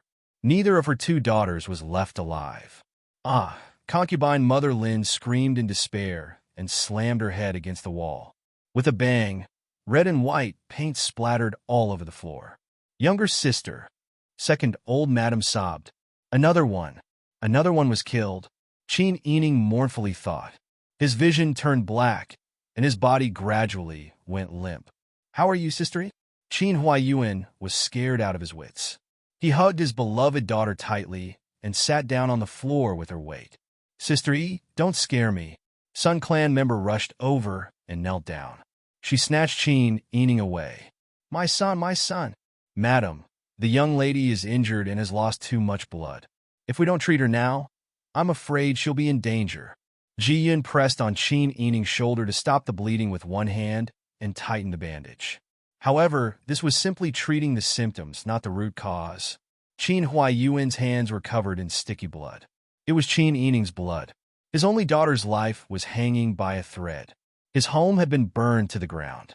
His family members were either dead or injured. Was this the result of being a loyal official his whole life? What did he do wrong? If there was retribution, why didn't it fall on him alone? Protect the Marquis of Onping. Charge! Just as everyone was in despair, a thunderous roar suddenly came from outside the Chuehua Gate. It sounded like there were hundreds of people. The remaining 30 or so assassins saw that they couldn't take down the enemy by force and that reinforcements had arrived. They immediately stopped fighting and retreated. At the same time, a group of men dressed as ordinary people rushed in like a tide. They were holding axes, shovels, wooden sticks, and machetes. Chin Huayuan looked at them solemnly and knew that they were all people from the Qingtian Alliance. Although the people from the Qingtian Alliance came from the common people, they were led by some martial artists and chivalrous people. When the crowd broke into the residence and saw the 30 or so assassins fleeing, they didn't stay any longer. The 100 or so people chased after them. The Silver Mask secret agents also took advantage of the situation to pursue. The crisis in the residence was resolved in an instant. Chin Huayuan hurriedly ordered the survivors to put out the fire, search and rescue, and call for a doctor. The people from the Water Dragon Bureau finally arrived. Chin Huayuan carried Chin Ening and placed her in a study in the outer courtyard that wasn't affected by the fire. He arranged for Ji Yun to watch over her.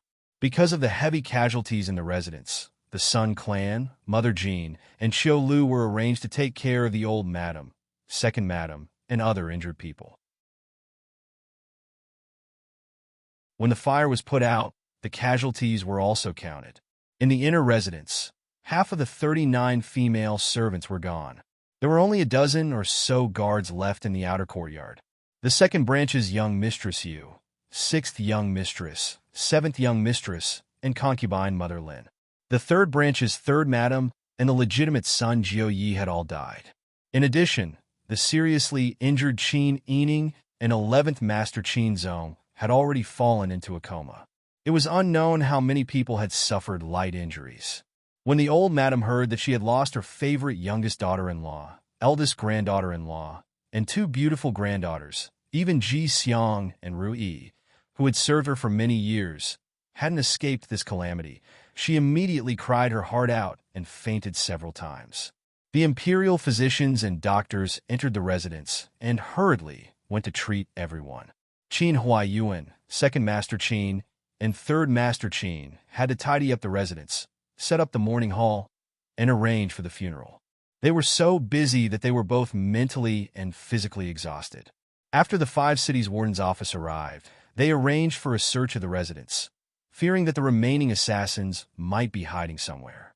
At this time, no one noticed that when Qin Huayan brought people to search the residence, the three black-clothed people who had been secretly observing for a long time avoided the people from the five cities warden's office and had already rushed to the courtyard in the outer courtyard where Qin Yining had been arranged. The wound on Qin Yining's shoulder that had been cut was at least 3 inches long. It extended from her shoulder blade to the top of her right chest. There was also a wound about 1 inch long on her right arm. Fortunately, she had wrapped the wound tightly and stopped the bleeding in time. Otherwise, she wouldn't have been able to hold on until the imperial physicians arrived. It took a while to stitch up the wound. After the imperial physicians applied medicine and bandaged her wound, they rushed to see the injured 11th master. Ji Yun took a cold handkerchief and placed it on Qin Yining's forehead. Seeing Qin Yining's restless sleeping face due to her high fever, she was so worried that she wanted to cry. She knew that Qin Yining had fainted because she had lost a lot of blood from her injuries. However, she was afraid that more of it was because she felt guilty towards her family. Song Lan had died in order to save Qin Yining. The 6th and 7th young misses had died in front of Qin Yining. Concubine Mother Lin had also committed suicide while harboring resentment. These were too big of a blow to Qin Yining, who had always been kind. Who exactly were those assassins? Why did they say those things? Many of the people who had survived such a catastrophe had lost their loved ones. If they held a grudge against Qin Yining because of this, then how could Qin Yining continue living in the family Qin in the future? Ji Yun then thought of Pang Xiao, and her entire body trembled. She had been arranged to protect Qin Yining, but she had let Qin Yining suffer such a serious injury. If little Wang Yi knew about this, he would probably skin her alive. Just as she was letting her imagination run wild, she suddenly felt that there was some movement on the roof. Ji Yun immediately became alert. She stood up and stood in front of the bed. Her large eyes looked around as she sized up her surroundings. Under the bright silk lamp, she saw a trace of dust on the roof. Ji Yun's heart trembled, and she hurriedly blew out the lamp. In the darkness, the soft sword she pulled out from her waist reflected a cold white light. At the same time, the tiles above her head suddenly fell. A black-clothed man descended from the sky and rushed towards the bed with a knife. However, he was blocked by Ji Yun. Another 2 people broke through the window and entered. They were also holding shining steel knives in their hands. The leader sneered, "Little girl, if you want to live, then get out of the way. We won't kill you." "Who exactly are you people? Why did you attack my young lady?" Ji Yun's face was covered in cold sweat. She stood in front of the bed with her sword and said without backing down, "I will never abandon my young lady." "Huh, since you are so loyal to protect your master, there's no harm in telling you. I'll let you know when you die." That person twirled the knife in his hand. "We are here on the orders of your majesty in Dezhou. Didn't you say that with this girl around, the Yin dynasty will never fall? Your majesty wants to get rid of the Yin dynasty as a protective talisman." "You?" Ji Yun was stunned. She didn't expect them to be sent by Emperor Zhou. No one knew how the rumors about the protective talisman came about more than the people who followed Qin Yining. She didn't expect that the rumors she created to avoid the fate of being eaten would lead to a fatal disaster. "Does Prince Zhongshuan know that you came here like this?" "Io, this little girl knows a lot." That person sneered. He couldn't be bothered to answer Ji Yun's question and swung his knife at her. Ji Yun hurriedly parried. However, when they really exchanged blows, Ji Yun realized that the martial arts of the 3 people in front of her were much better than that of the large group of assassins just now. She couldn't handle them alone. Ji Yun immediately understood. Just now, the large group of assassins had been randomly slashing and killing because they couldn't tell who their target was, so they simply killed all of them. And these three people had been hiding in the dark to observe, in order to ensure that their plan was foolproof. As expected, when Qin Yining was sent here for treatment by Qin Huaiyuan, his whereabouts had already been exposed. In addition, the Qin residence was in chaos now, and many people had died in the residence. There was no time to take care of him, so the three of them took advantage of the situation to sneak in. Ji Yun secretly complained, but she gritted her teeth and held on. She definitely couldn't let Qin Yining get into trouble under her watch. Otherwise, she would also die. Moreover, she sincerely respected Qin Yining now. How could she let him die? However, martial arts were like physical strength. It wasn't something that could be exerted just because one wanted to. Ji Yun was gradually losing. She had been cut several times and shouted for help, but no one responded. At this moment, a white light suddenly flashed through the window in the darkness. The assassin, who was about to swing his blade at the bed, stopped abruptly. Then, the door was kicked open, and a white figure flashed in. He stretched out his hands, and the other two people also froze in place. In the blink of an eye, the three experts were subdued. That person panted and said, "I'm late." Ji Yun's body was cut several times. Fortunately, the wounds were not deep and were not fatal. At this moment, she was exhausted and panting, but she refused to let down her guard. "Who are you?" The man took out a match from his bosom and lit the silk lantern. Ji Yun looked carefully and said in surprise, "You are young Master Mu?" The person who came was in his early 20s. He was tall and thin, with a delicate face. He was wearing a patched robe. At this moment, he was breathing unsteadily because he rushed over. Who else could it be but Mu Jinghu? Mu Jinghu frowned and said, "That fox hurriedly sent me over when he got the news. I didn't expect that I was still a step too late." Mu Jinghu turned around and looked curiously at Qin Yining, who was unconscious on the bed. He tilted his head and sized him up for a moment. Then, he put his hands behind his back and nodded seriously. His voice was flat as he said, "Oh, no wonder he asked me to protect him. It turns out that he is a beauty." Ji Yun finally heaved a big sigh of relief. Her body went limp, and she fell on the steps. She pointed at the three stiff and motionless people and said, "Young Master Mu, do you want me to kill them? I think it's better to leave them alive." Mu Jinghu took out a small paper bag from his shabby sleeve and handed it to Ji Yun. "This is the medicine I made for injuries."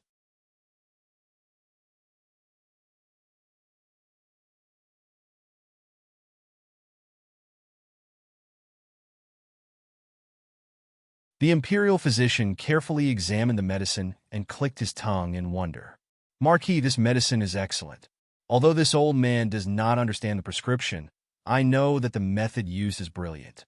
Qin Huaiyuan nodded and expressed his thanks before instructing the physician to treat Ji Yun's injuries. He then quickly walked towards the outer courtyard study.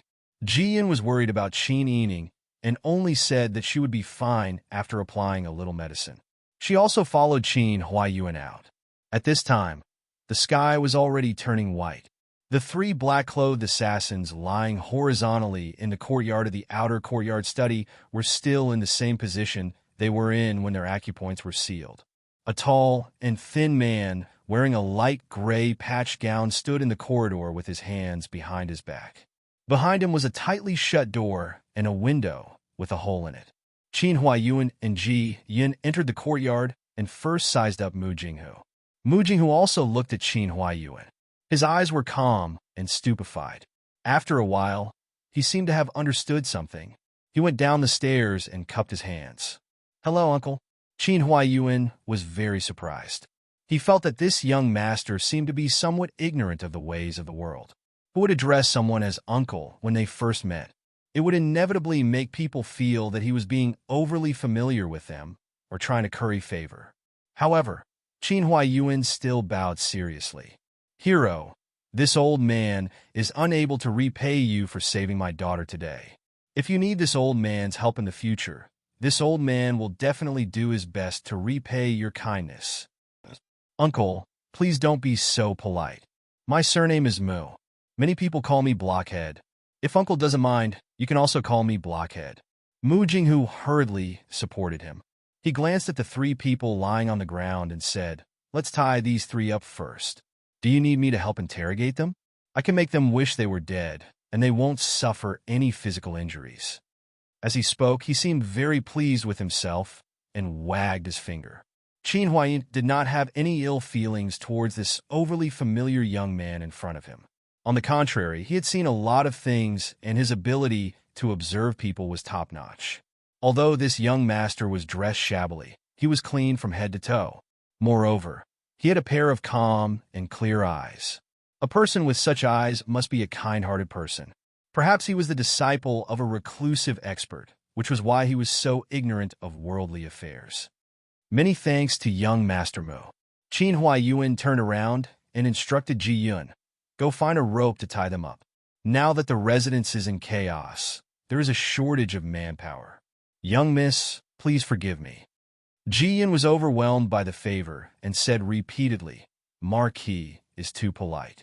This servant doesn't dare."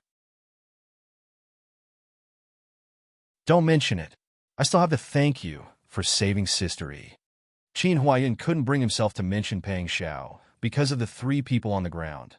So he said, "Young Master Mu, do you want to settle them down first?"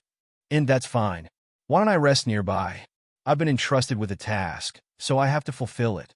I promised to protect her well, so I still have to do my best." "That's fine too. Young Master, please do as you wish. The residence has encountered a disaster, and the residence is in chaos. I hope young Master Mu can forgive me for not taking care of you well," Qin Huaiyuan said politely. Mu Jinghu waved his hand repeatedly and said with a smile, "Uncle, you don't have to be so polite. We're all on the same side." Qin Huaiyuan was worried about Qin Yining, so he didn't continue to be courteous with this honest person. He first went into the house to check on Qin Yining. Although the house was in chaos, Qin Yining's location was well protected. She had a handkerchief on her head. Because of her fever, the cold handkerchief had long become a hot one. Qin Huayin personally soaked the handkerchief in cold water and placed it on her forehead. He sighed in melancholy. At this moment, Ji Yin had already tied her up. She entered the house and said, "Marquis, this servant will serve young Mississippi. That's fine. When the sky brightens, I'll think of a way to get someone to come over." Qin Huayin indeed had a lot of things to do. He still had to take care of the chaotic family. He still had to handle the funeral of the deceased, appease the emotions of his family members, and bribe the officials. Now that the sky was bright, the relatives and friends who came to offer their condolences would also come. He had to take care of all these matters alone. Although he really wanted to take care of Qin Yining, he really couldn't. Qin Huaiyuan patted Qin Yining's head again, sighed, and got up to leave. Overnight, the news of the imperial palace being set on fire and the destruction of the family Qin spread like wildfire. When Bing Tang, who was still helping out at Prince Ning's residence, heard the news, he was scared out of his wits. He couldn't wait to go with Prince Ning and hurriedly rushed back. Riding on his horse, Bing Tang turned the corner and saw the open door of the family Qin, the bloodstains on the ground, and the charred house behind the door. He was so scared that he almost fainted. Bing Tang immediately jumped off his horse and rushed into the residence with his medical box. Because he was in a hurry, he didn't see the road clearly and bumped into Master Zhong, who was also running into the residence. "Head shopkeeper? Miss Bing Tang, is the boss all right?" "I don't know. I just came back from the residence." What should we do?" The two ran into the residence like headless flies and bumped into a servant with a white mourning ribbon around his waist. Only then did he ask about the situation in the residence. The morning hall is in the main hall. When Bing Tang heard about the morning hall, he was so scared that he grabbed the servant's arm. "Who exactly went there?" The servant covered his face and cried, "Many people died. My brother is also dead. Third madam, young mistress, Lord Gio, a few ladies, and many sisters and nannies in the inner residence are all dead." "Where's fourth young mistress?" Master Zhong roared. The servant choked with sobs. "Fourth young mistress was slashed with a knife. I don't know if she can survive. She's in the inner residence now." When Bing Tang and Master Zhong heard this, they immediately rushed towards the Chuehua gate. Mini Theater, Mujinghu.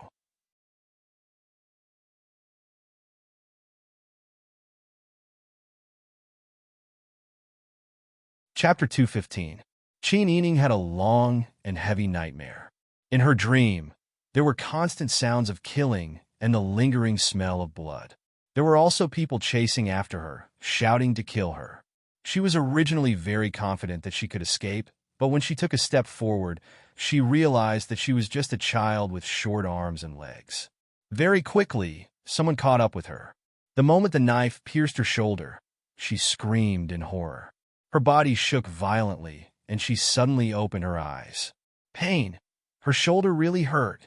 Looking at the familiar light blue bed curtain with elegant magnolia embroidery, Qin Yining couldn't tell if she was awake or dreaming for a moment. Her last memory was that her family was trapped in a dead end. On one side was a fire, and on the other side was an assassin. She leaned on her father's arm and saw concubine mother Lin commit suicide in despair because of sixth and seventh sister's death. Why did she return to her bedroom? Was everyone all right? Miss, you're awake. Bing Tang, who was guarding the bed, said happily. How do you feel? Qin Yining opened her mouth, but her throat was dry and painful. She couldn't speak. Bing Tang hurriedly brought a small white porcelain bowl over and used a spoon to feed her half a bowl. The water in her mouth was salty and sweet, but her burning throat felt better. She then asked hoarsely, How long did I sleep?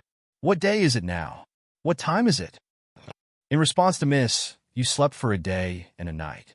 It's just past 9. This servant received the news early this morning and came back. You had a bad fever at that time. Fortunately, your body is good. You're much better now.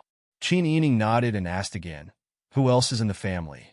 Bing Tang heard this and hesitated for a moment before saying carefully, Don't ask so much. Old Madam, the Marquis, and Madam are all fine. Ji Yun said that when you fainted last night, reinforcements came. After that, everyone was fine. Even the injured 11th Master woke up and said that he was hungry. Ji Yun has a few minor injuries on her body. They're all superficial wounds. It's not a big deal. I've given her some medicine and let her sleep first. I remember that Ji Yun wasn't injured last night. Qin Yining turned his head weakly to look at Bing Tang. She thought that Ji Yun must have put in a lot of effort in the fight later. Bing Tang recalled what Ji Yun had told her and still had lingering fears. She helped Qin Yining up and placed a soft pillow behind her back. She took a bowl and continued to feed Qin Yining water. It is said that after the group of assassins left, another 3 experts quietly snuck in. At that time, the Marquis arranged for you to stay in the outer courtyard study for the time being. Only Ji Yun was there to guard you. Those 3 people's martial arts skills were too high. Ji Yun barely managed to fend them off.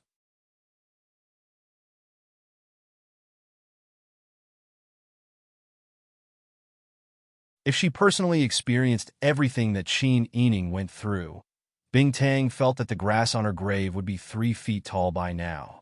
Bing Tang sniffed and got up to bring a bowl of thin brown sugarcorn porridge. She smiled and said, Miss, eat something first. This is good for your body and it's good for your blood. Let's eat it first before you take the medicine. Qin Yining nodded and raised her weak hands to take the bowl. She trembled as she ate the warm porridge. She took the medicine that Bing Tang brought and drank it in one gulp. Then, she rinsed her mouth. The medicine relieved the pain and calmed the nerves. Qin Yining lay on the bed and soon felt tired. Before she fell asleep, she didn't forget to instruct Bing Tang. Go tell my father and mother that I'm fine. Take care of their bodies. Yes, Mississippi, don't worry. Master Zhong got the news and arranged for many people to come to our residence to help. Master Zhong didn't go back himself and listened to Master Ho's orders. You just rest well, and we can do more things when your body is better. Qin Yining's eyelids were getting heavier and heavier. After hearing Bing Tang's words, she finally felt at ease and fell into a deep sleep. When she woke up again, it was still night. At this time, Qin Yining felt that she had regained some energy. She forced herself to eat the brown sugar porridge and some mushy vegetables. She also took some medicine. After that, she didn't want to rest anymore. Bing Tang and Xiao Lu helped her down the stairs and towards the morning hall in the front yard. Although it was a summer night, Qin Yining was extremely afraid of the cold. When the wind blew, she felt extremely cold. She gritted her teeth and endured the cold all the way. She walked out of the Chuehua gate and turned into the main yard. She saw that the yard was draped in white and the morning banners hung high. What entered her sight was a sea of white. In the yard and in the hall, coffins were placed. The white paper lanterns flickered in the wind, and the air was filled with the smell of burnt paper. When they saw this scene, Bing Tang and Xiu Lu felt their hair stand on end. When they thought about how these people had died in vain and how many of them were familiar with each other, they couldn't help but shed tears. Qin Yining walked past the open coffins. She only glanced at them a few times and then stopped looking at them. When she entered the morning hall, she saw Qin Yu, Qin Han, second old master, third old master, and Qin Huan all standing in front of the coffin. They were all dressed in plain clothes and were placing paper money in clay pots. "Father," Qin Yining called out. Qin Huayuan turned around and saw Qin Yining dressed in plain clothes with a pale face. "Why are you here?" "I'm here to light incense for everyone and kowtow." In front of Qin Yining lay third old madam, who was dressed in a sapphire blue shroud. She only took one look, and her tears couldn't stop. She knelt in front of the coffin and kowtowed. In a low voice, she said, "It's my fault. I've let everyone down." When they heard Qin Yining's words, the room was filled with sobbing sounds. Third old master wiped his face and shook his head.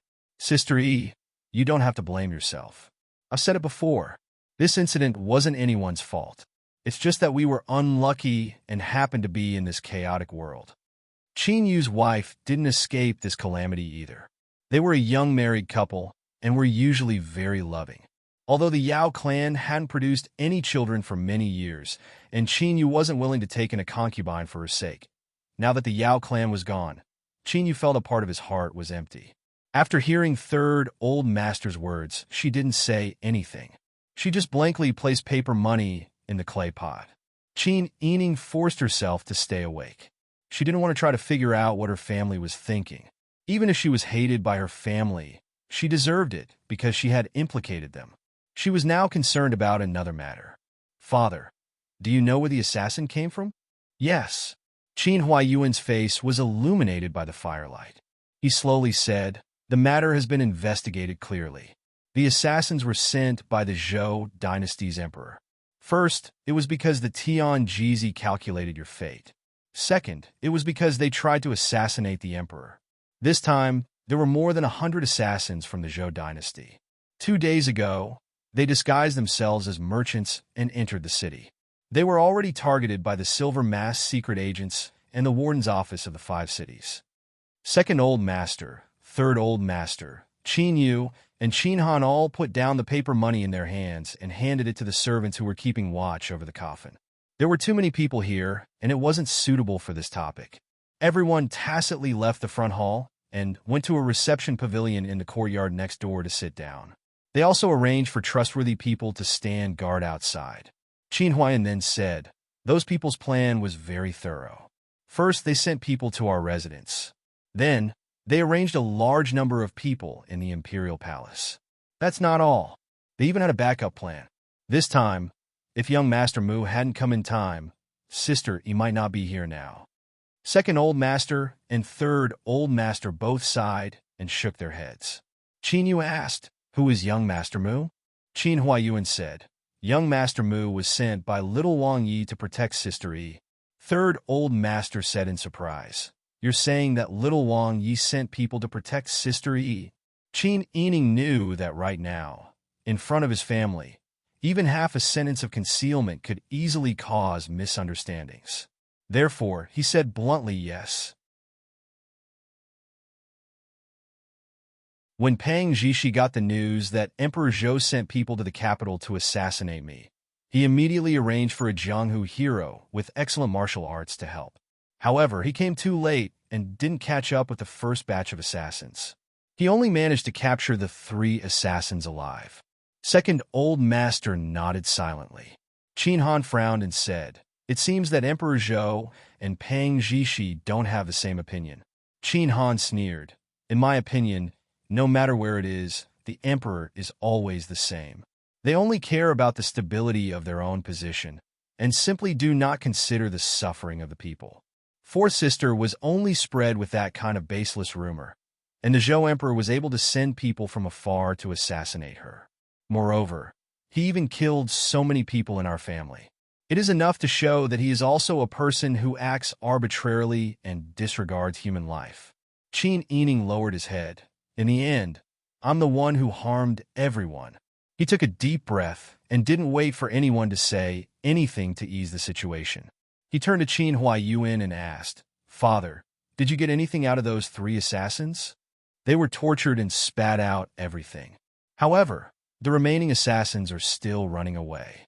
That day, the people of the Qintian alliance arrived in time and drove them out. Later, they lost track of them. The capital is now under martial law, so they can't get out. They can only break up and hide in the city. The warden's office in the 5 cities has been searching for them all day, but they haven't found anything yet. What if they're caught? Qin Yining asked. Did the emperor say what to do with them? Qin Huaiyuan slowly shook his head. The emperor didn't say anything. He didn't say anything? Qin Yining sneered and said meaningfully, if he didn't say anything, then this matter won't be easy to handle.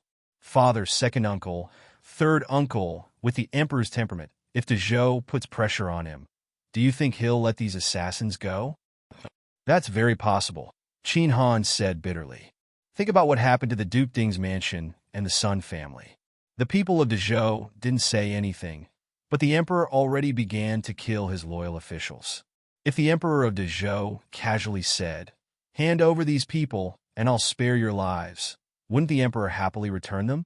Then wouldn't all our family members have died in vain? Qin Yu closed his eyes and tightly gripped the armchair with both hands. Third Master thought of his 11-year-old son and his considerate third wife, and couldn't help but burst into tears. He was already an adult, but he was crying like a child who had lost his way. It's my incompetence. I couldn't protect your mother and younger brother. If the emperor still wants to let these assassins go, I'll fight the emperor to the death. Father. Qin Han grabbed Third Master's hand. Father, don't cry. It'll hurt your body. Mother Spirit in heaven wouldn't want to see you like this. Natural disasters and man-made disasters can't be avoided. It's not your fault. As people who are still alive, we have to seek justice for the people who died. We have to bear a heavier responsibility. Father, you must calm down. Third Master used his sleeve to wipe his face and forced himself to control his emotions. Qin Yining wiped his tears and said hoarsely, we definitely can't let the emperor hand over the assassins. It doesn't matter if it's the 3 that we caught or the group that escaped. If we can't catch them, then there'll be a huge hidden danger for us. If we catch them, but the emperor doesn't allow us to kill them, then I'll have to think of a way.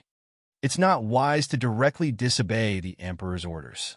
If we confront him directly, it'll be like striking a stone with an egg. We must think of a proper way to make these assassins pay with their lives. Qin Huaiyuan asked Qin Yining, Sister Yi, do you have a plan?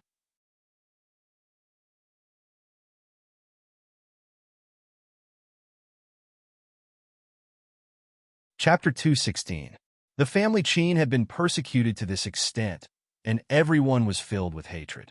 Hearing Qin Yining's words, everyone looked at her with burning eyes. Qin Huaiyuan said in a low voice, what idea have you come up with? Let's hear it. Right now, there are 4 things we need to do. First, let everyone know that the Emperor of the Zhou has ulterior motives. Because he learned of the Tian Jizi's criticism of me, and because he was afraid of Father's talent, he ruthlessly killed the family Qin. Spread the news of the miserable state of the estate, and let everyone see how our family was persecuted by the Emperor of Zhou. Qin Huaiyuan nodded and said, Father also has the same plan. Third Master thought for a moment, then nodded and said, it's good to spread the news. If we don't say anything, who knows when His Majesty will suppress this matter. At that time, we'll suffer for nothing. Third uncle is right. I also think so. Qin Yining pondered and said, the more guilty the emperor is, the more he doesn't want people to talk about him. Therefore, if this matter is publicized, the emperor will have to consider his reputation in order to stop people from gossiping if there is any accident. Moreover, with father's reputation, this matter will inevitably arouse the public's anger. At that time, it might even have a beneficial effect on the war. Second Master, Qin Han and Qin Yu all nodded. Second, let everyone know that on the day of the funeral, I will kill the 3 assassins by 1,000 cuts in front of the graves of the victims. Death by 1,000 cuts. Second Master was stunned. He stood up and paced back and forth a few times. He said with some worry, I'm afraid this matter isn't appropriate. After all, the 3 of them haven't been brought to court. If we secretly interrogate them, it'll be enough to cause people to criticize us. If we use private punishment to kill them by 1,000 cuts, it'll be against the law. It'll be easy for people to talk behind our backs. This is a small matter, but I'm afraid that the Chow family will use this to persecute your father again. Qin Han also said, that's right. The matter with the Ministry of Revenue hasn't been settled yet. If we add another crime, wouldn't the Chow family be even more emboldened? What second uncle and second brother said makes sense, but the law is nothing more than human feelings. Our family is in such a miserable state. Not to mention putting the 3 of them to death by 1,000 cuts. Even if we cook them and eat them, the people who know the truth will only clap their hands and celebrate. Besides, do you think our family is such a pushover? They've already killed their way to our doorstep, and we don't even dare to take revenge after catching the assassin? Wouldn't it be a joke if he said it out loud? Dian and Dezhou are already at war, and there's no longer a relationship between us and them. It's time for us to show our attitude. His Majesty isn't tough enough, but there should be someone tough in the court. Qin Han suddenly understood. Second Old Master nodded. Qin Huayuan said, although this move is a bit dangerous, it's still a good plan. Once the news spreads, if their accomplices want to rescue them, they'll naturally rush over. We only need to set up an ambush. If they don't, killing those 3 can be considered a temporary consolation for their souls in heaven. That's right. Qin Yining nodded, his eyes bright as he said, moreover, Dezhou's emperor has ordered them to assassinate me. If they can't complete the mission, they'll probably be punished by the emperor. On the day of the funeral, I'll reveal a flaw. I don't believe that they'll be completely indifferent. That won't do. That's too dangerous. Qin Yu frowned and said, Fourth sister, Big Brother knows that you're anxious to take revenge for your family, and I'm afraid that if we don't make arrangements as soon as possible, there will be more problems. However, you're still injured, and it wasn't easy for our family to be stable for the time being. We can't afford to lose anyone else. Once the assassin is lured over, what if something happens to you? Qin Yu really wanted to take revenge for his wife. However, he was even more unwilling to lose his family. Qin Yining smiled gratefully at Qin Yu. He sighed and said, how can one gain a huzi without entering the tiger's den? Moreover, as long as the plan is meticulous, it won't be that dangerous. Qin Huayuan had already thought of some things as soon as Qin Yining said those words. As for this matter, I'll discuss it with that person later. I'll think of a way to borrow the expert she's taken in. Qin Yining looked at Qin Huayuan and nodded with a smile. Others didn't know who Qin Huayuan was talking about, but Qin Yining knew. Qin Huayuan planned to discuss with Chao Yuqing about borrowing the silver masked spy. Qin Yining had also planned to do so from the beginning. All right, then I'll have to trouble you, father. As for young Master Mu, I'll personally ask him, as well as the Qingtian Alliance. Qingtian Alliance? Qin Han's eyes widened in surprise. Qin Yining smiled and said, I know some people in the Qingtian Alliance. If we arrange it properly, they can be of help to us. But the Qingtian Alliance are traitors. Qin Han muttered. Traitors? Qin Yining couldn't help but laugh and said, Heaven and earth are not benevolent. We've already come to this point, so why bother with these things? If it weren't for the traitors that second brother mentioned, who rushed in and scared the assassins away, we wouldn't be here right now. Only then did Qin Han and Qin Yu know that the group of people who rushed into the inner residence that day were members of the Qingtian Alliance. Second Master and Third Master had already guessed this. Therefore, They weren't too surprised when they heard the answer from Qin Yining. Qin Yining explained the plan to Qin Huaiyuan in detail in a low voice. They all talked at once and expressed their own opinions. In the end, Qin Huaiyuan chose the most appropriate method. Seeing that Qin Yining's complexion wasn't good, Qin Huaiyuan said, "It's getting late. Let's all go and rest. Once Sister Yi's body is better, we can start the next step." Okay. Qin Yining stood up. Her vision was a bit dark. She closed her eyes and calmed herself down. Only then did she feel a bit better. After returning to the shore and study, Qin Yining took some medicine and fell asleep. On the other hand, Qin Huaiyuan invited Xiao Yuqing to the back garden to discuss something in a low voice. The discussion lasted for an hour before it ended.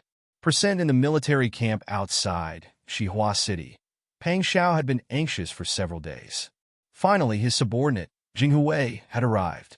Jing Huwei was his trusted aide. Not only were they all highly skilled in martial arts, but they were also loyal and devoted to him. Because the two countries were at war, the capital was under martial law.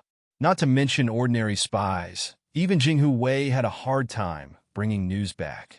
Pang Xiao hadn't been in the mood to train these past 2 days. He was so anxious that he felt like grass was about to grow in his heart.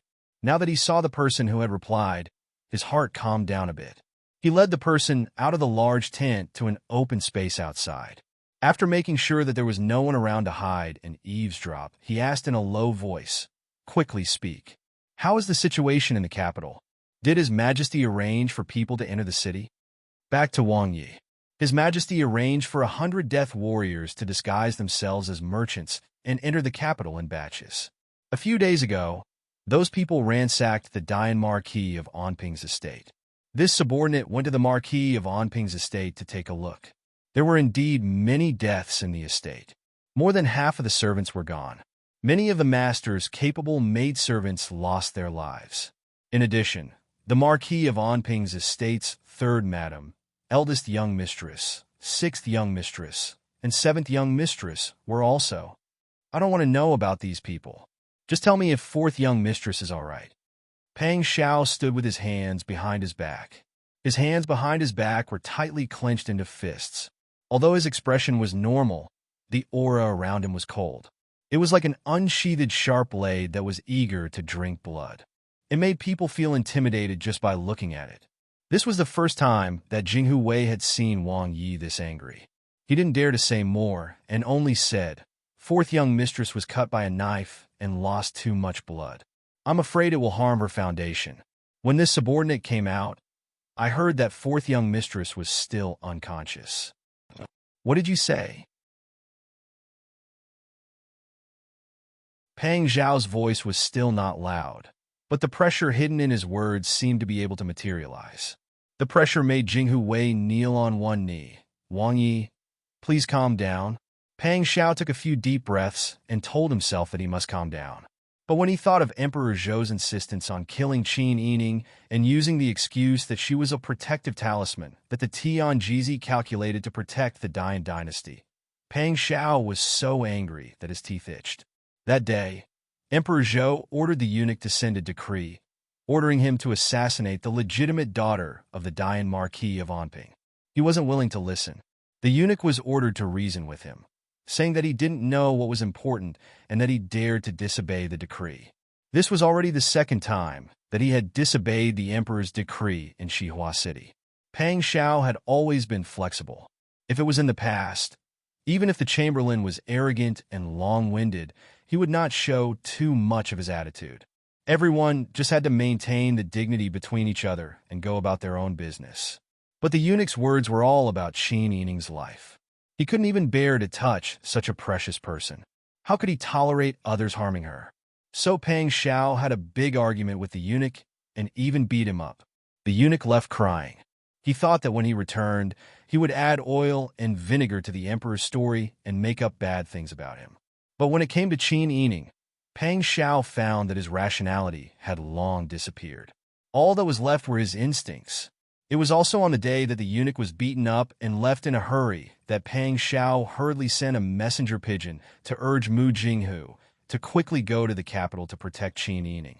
If possible, Pang Xiao wished that he could go. But a few days ago, he had already left the military camp once to save money. Now that the war was tense, as the commander-in-chief, leaving without permission was a big taboo in the military. So he could only grit his teeth and suppress the uneasiness in his heart. Outside the palace, he prayed for the safety of his family Qin and secretly prayed that Mu Jinghu would be able to make it in time. But Qin Yining was still injured. Pang Xiao closed his eyes and clenched his fists so tightly that his knuckles turned white. When had Jinghu Wei ever seen Pang Xiao reveal such emotions? Wang Yi had always been unfathomable. The biggest taboo was to let others see through his emotions. But now, Wang Yi actually didn't care about this. This king understands. Pang Xiao faintly exhaled after a long while. His voice was still as usual. You take a few people with you. You will follow and protect Qin Si in secret. Jinghu Wei was stunned. He never thought that such a well-trained talent like him would be assigned to protect a woman in the boudoir. Is there a problem? Pang Xiao raised his eyebrows. No, this subordinate obeys. This subordinate will go and arrange it. Jinghu Wei bowed and hurriedly retreated. Pang Xiao stood in the open space with his hands behind his back. He raised his head and looked at the new moon. Slowly, he gritted his teeth and said, "Really good. To read a novel, please visit."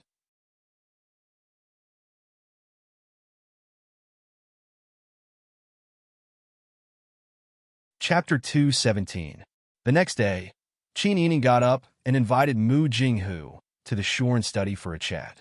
Mu Jinghu had already changed into a light blue cotton robe. His hair was combed neatly with a net handkerchief, and he looked like an ordinary scholar. Qin Yining had ordered Ji Yun to send him these clothes and forced him to wear them.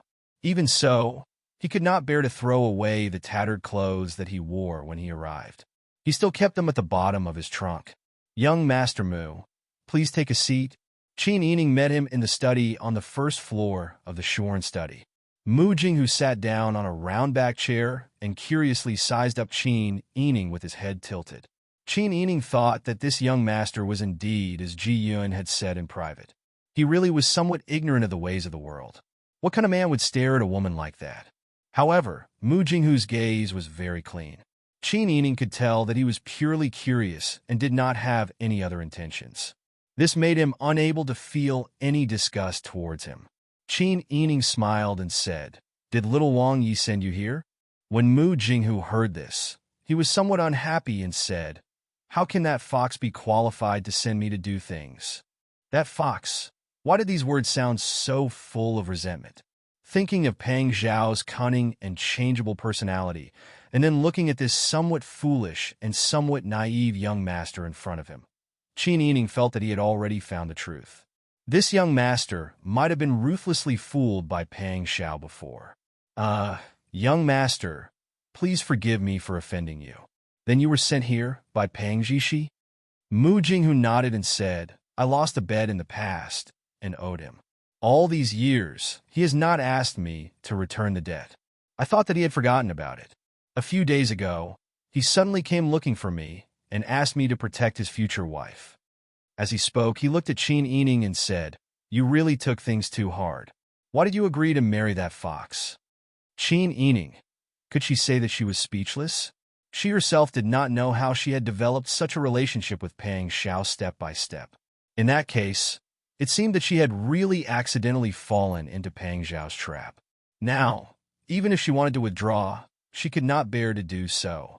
Qin Yining coughed and said "Mu," and said somewhat awkwardly, "I am very grateful to be protected by a hero with such great martial arts skills like young Master Mu. You've never seen me fight before.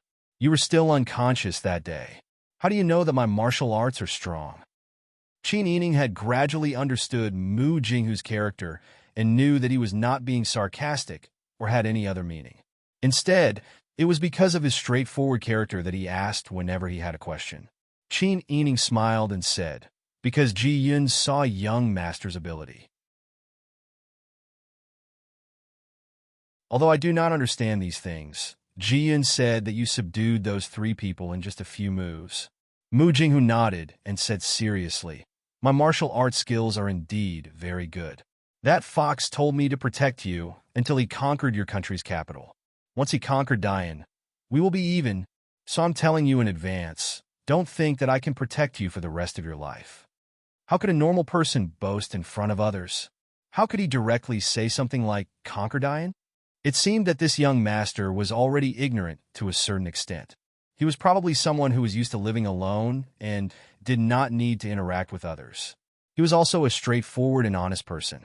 Qin Yining liked to interact with such people, because when he spoke to them, he did not need to consider the subtlety of his words and did not need to guess the deeper meaning of the other party's words. He only needed to listen to the literal meaning and be straightforward with him. Qin Yining said seriously, yes, I understand what young master is saying. But during this period of time, may I ask young master to protect my family as well? After thinking for a while, Qin Yining added, my family has gone through this ordeal, and there are not many left. Mu Jinghu looked at Qin Yining's pale face and thought that his family Qin was the fox's father-in-law's family. He nodded and said, all right, I am friends with that fox. I will protect you while I am at it. But again, I won't stay for long. I'll return once the gates of your capital city are breached. I still have a lot of things to do in the mountains. Ji Yun, who was serving at the side, could not help but frown when she heard this. If someone had said such things about the Dezhou dynasty in front of her, she would have been angry. She would not be as good-natured as Qin Yining. Qin Yining was not angry at all. She nodded and said, all right, young master is straightforward and will definitely keep his promises. Since that is the case, I will have to trouble young master for the next few days. Although young master came as promised, I would still like to thank young master solemnly. Qin Yining stood up and bowed to Mu Jinghu. Mu Jinghu thought to himself that the fox's wife was much more particular than the fox. He smiled and returned the bow. Although Qin Yining was very weak due to excessive blood loss, she still went to the morning hall every day to burn incense for her deceased relatives. Every time she saw such a scene, she would cry sadly. After a few days, she appeared more and more haggard. Her eyes were even bruised. As their plan unfolded, the news that the family Qin in the capital was almost exterminated by assassins arranged by the emperor of the Zhou dynasty had already spread to everyone. There was an endless stream of people who came to offer their condolences. Among them were friends of the family Qin, colleagues in the court, and people who were not familiar with Qin Huaiyuan but admired the righteousness of the people. 2 days later, the news of the 3 assassins being dismembered on the day of the Qin family's funeral was purposely exaggerated and once again spread throughout the city. As a result, the emperor and Chao Guozhong, who had been silent for many days, were finally alarmed. Your Majesty, this subject believes that Qin Ming was too reckless in this matter and lost his usual steadiness. If the 3 assassins were dismembered, I'm afraid that the Zhou would have a strong desire for revenge. Now that the Tiger Army is entrenched in Xihua City, if they were angered, their attacks would be even fiercer. Chao Guozhong furrowed his brows and bowed. The emperor paced back and forth a few times with his hands behind his back. He angrily flung his sleeves and said, that Qin Ming is really muddle-headed. I didn't expect him to be so reckless. It's indeed lamentable that so many people in his family were killed, but he can't completely disregard the current state of the country. We're in a hurry to contact the Taitan, but not only did he not help to stall for time, he even dared to do such a thing to anger the people of Dezhou. He simply doesn't care about the rise and fall of the country. To think that I still thought of him as a loyal subject. Your Majesty, please calm down, Chao Guozhong said worriedly. At this point, only Your Majesty can persuade Qin Ming to give up on this idea. The emperor nodded, but did not issue an edict. He was somewhat against the idea of going to the family Qin. After all, such a thing happened in the family Qin. Who could be sure that there weren't assassins there? If he rashly went there and was injured by the assassins, what would he do? Therefore, after thinking for a moment, the emperor ordered, summon Qin Huaiyuan to the palace. Chao Guozhong thought for a moment and understood the emperor's concerns. He said, this subject is willing to go there personally. This way, I can persuade Qin Ming at the appropriate time. That's good. The emperor nodded and said, then you can go immediately. As you wish. Chao Guizhong bowed and retreated. When there was no one else in the imperial study, the emperor said to the person behind him, Beloved Minister Gu, this subject is here. An old man with white hair and a beard walked out from the inner room and bowed to the emperor. This person was the emperor's tutor, Gu Shixiang, who had been in politics for many years. Before he was in politics, he had been the crown prince's tutor. After he was in politics, Chao Guizhong became the tutor. Because of this relationship, the emperor had great trust in Gu Shixiang. Although the Gu family wasn't very prosperous these years, they were still one of the 8 wealthiest families in the capital. Beloved Minister Gu, I ordered you to find some skilled craftsmen. Have you found any? Replying to your majesty, I've found all the people and have begun work.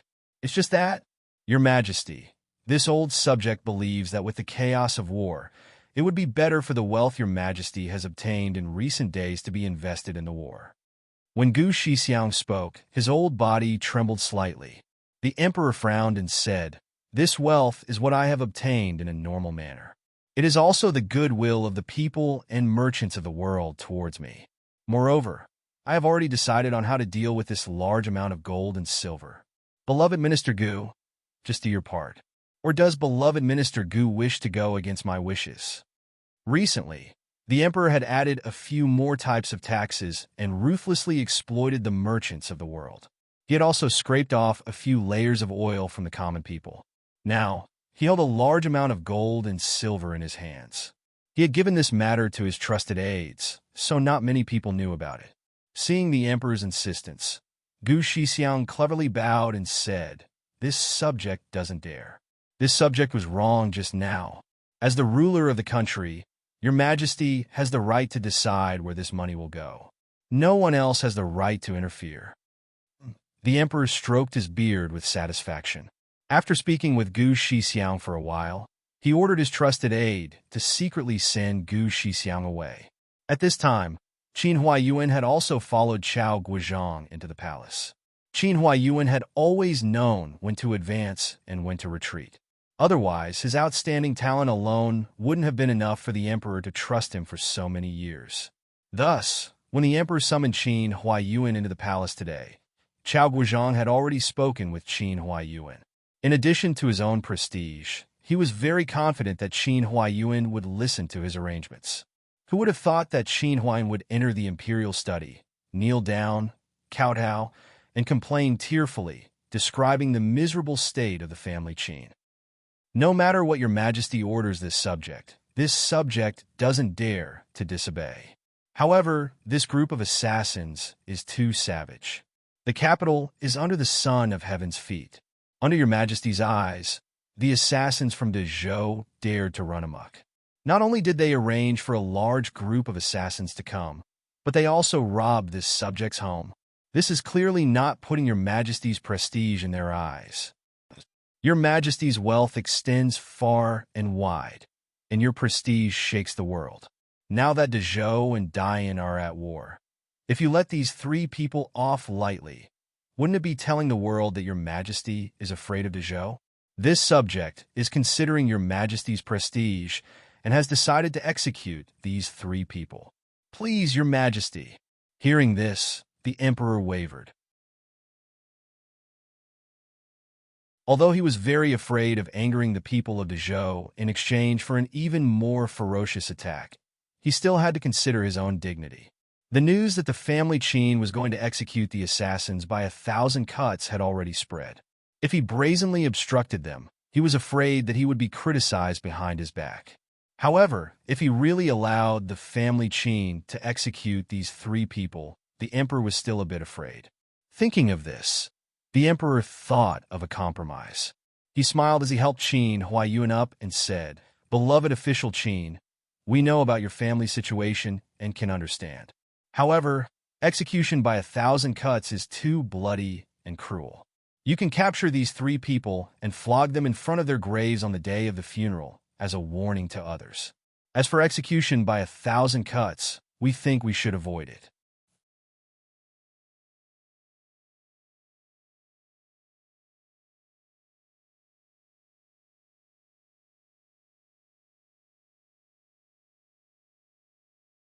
Qin Huayuan nodded and forced a smile. Looking at his daughter, who was still holding on with a pale face, his originally determined heart became even more determined. Sister, he was right. Why did he have to force himself to be a saint? It was enough for him to be a good mortal. The family Qin's funeral caused a sensation in the entire city. With such a tragic extermination and such a mighty funeral procession, it was impossible not to cause a sensation. The Dowager Duchess was already old, and Qin Huayuan and the others still had serious business to do, so they left all the women and children at home and didn't let them follow. Qin Huayuan, second master, third master, first master Qin Yu, second master Qin Han, fifth master Qin Xian, and Qin Yining led the funeral procession of more than 30 coffins and rushed towards Chui Yun Mountain in the suburbs of the capital. Originally, the family Qin's ancestral grave wasn't here. But now that the army had besieged the city, they couldn't leave the capital. Due to the urgency of the situation, they could only choose a mountain in the suburbs of the outer city and bury the masters and servants who had died this time. If there was a chance in the future, they could move the graves. Along the way, Qin Yining leaned against the carriage and felt very dizzy. Fortunately, Jiyun had brought some sweet and sour preserved crabapple fruits. Qin Yining ate one to suppress the nausea and vomiting feeling when he was carsick. Qin Huayuan was worried that Qin Yining would have an accident, so he rode in the same carriage as Qin Yining. Seeing this, he sighed and said, "Your body has suffered too much this time. You're young and fashionable, but if you're old, won't you have a permanent illness? When this matter is over, you must listen to Miss Tang and recuperate well." Qin Yining smiled. With a crabapple fruit in his mouth, his cheeks puffed up, looking very cute. "Father, don't worry. My life was exchanged with other people's lives. If I don't cherish it, how can I be worthy of the people who died?" AI. Qin Huayuan sighed and rubbed Qin Yining's head. He knew that this matter was a big blow to Qin Yining. How many young girls could remain indifferent after witnessing such a tragic situation? Not to mention others. Just look at Miss 8 and Qin Huaining, who were lucky enough to survive. Even Miss 3, who was already married and didn't experience this matter, trembled in fear when she heard about this matter. Qin Yining was still able to calm down and think of countermeasures to take revenge. This was truly admirable. Marquis. Outside the carriage, Chitai rode a horse and whispered, "Someone just came to deliver a letter. The emperor has appointed Prince Ning as the Grand Marshal of the 350,000 soldiers and horses. He has the commander's seal and the tiger tally. He has the authority to act at his discretion. The deployment of the army doesn't have to go through the emperor. Prince Ning has full authority to handle it." "I know." Qin Huayuan's expression was very calm. However, Qin Yining was very surprised. The emperor was actually willing to give Prince Ning so much power? However, thinking about it carefully, with Prince Ning as the Grand Marshal, their chances of winning were higher. At least Prince Ning was a person who was very good at leading troops to war. However, she couldn't figure out why the emperor would allow Prince Ning to lead the army. Could it be related to the day Prince Ning took the initiative to reconcile with the Chow family? If so, there was no need to be angry and make a fuss about it. At least with the military power in Prince Ning's hands, there was more room for him to move. It was much better than letting Guizhong Chow be the Grand Marshal. They didn't speak along the way. Soon, they arrived at Chui Yun Mountain. The procession slowly stopped. It wasn't suitable for carriages to travel on the mountain, so strong men carried more than 30 coffins up the mountain. As for the guards that were arranged beforehand, they trapped the 3 assassins and led them all the way up the mountain. In the mountain forest, a black-clothed man with a mask on his face saw the procession going up the mountain with his own eyes. In the crowd, he also saw Qin Yining carrying a palanquin. He didn't dare to act rashly and alert the enemy, so he quietly found the main group. "Boss, I saw it. That group of people is here. That woman is also here." The man called boss was drinking water and eating dry food. Hearing this, he snorted and said, "I know. Let these people be smug for now. Let's wait for news from Lao Wu." So damn unlucky. We should have charged up that day, but we were blocked out of the marquee of Onping's Fu by a mob. Just thinking about it makes me feel vexed. When the surrounding people heard this, they all had expressions of righteous indignation. Later on, they had been frightened by the sounds of fighting and killing and fled. When they ran out, they found that there were not many people in that group who were skilled in martial arts. If they wanted to kill the family Chin's people in that group of people, it wouldn't be difficult at all. But they had missed such a good opportunity. There were more than 100 people on this mission. They were divided into two groups. The group that had attacked the Imperial Palace had already been taken down. Their group only had about 30 people left. If they didn't do this well, they wouldn't be able to report back. Those three idiots. Look at how skilled they are in martial arts, but they didn't get rid of Qin Si at such a good opportunity.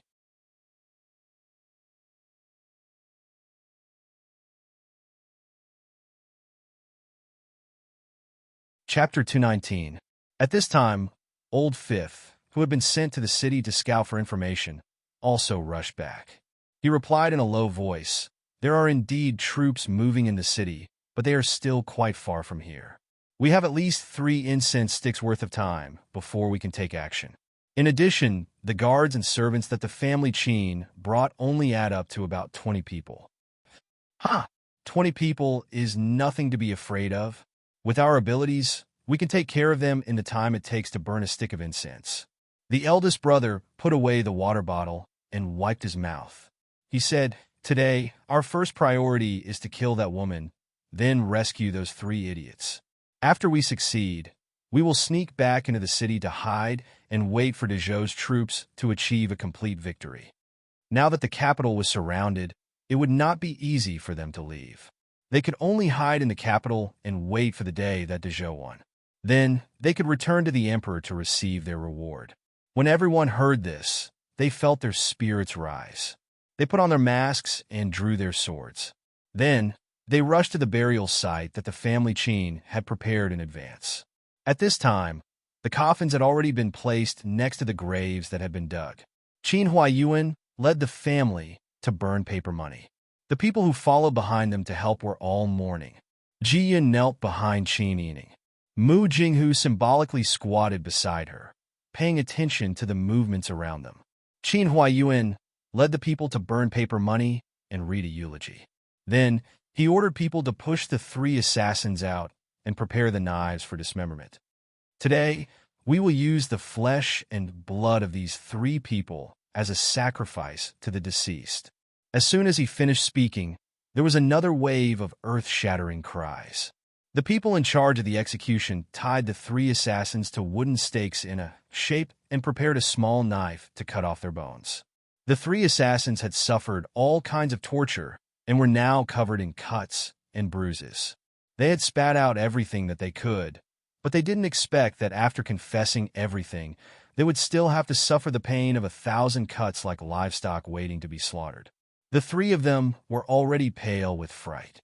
One of them even begged for mercy with trembling lips. Qin Yining only felt that their pleas were extremely ironic. She stood up and sneered at them. "Beg for mercy? You guys are scared to death now. Why didn't you think about whether they were scared when you killed my family members? You didn't even let my 11-year-old cousin go, and you didn't even let my 2 younger sisters go. You have already lost all humanity, and you don't deserve to live. You want me to let you go? Impossible. Begin?" "Yes." The 3 men took out their knives and cut the 3 men. At the top of the mountain was a flat, open space, surrounded by woods and winding paths. At this time, the people brought by the family Qin were surrounding the scene of dismemberment and did not pay attention to their surroundings. When the 30 assassins heard the screams of the people being dismembered, they became anxious. As soon as the boss gave the order, everyone rushed out and started to kill the enemies.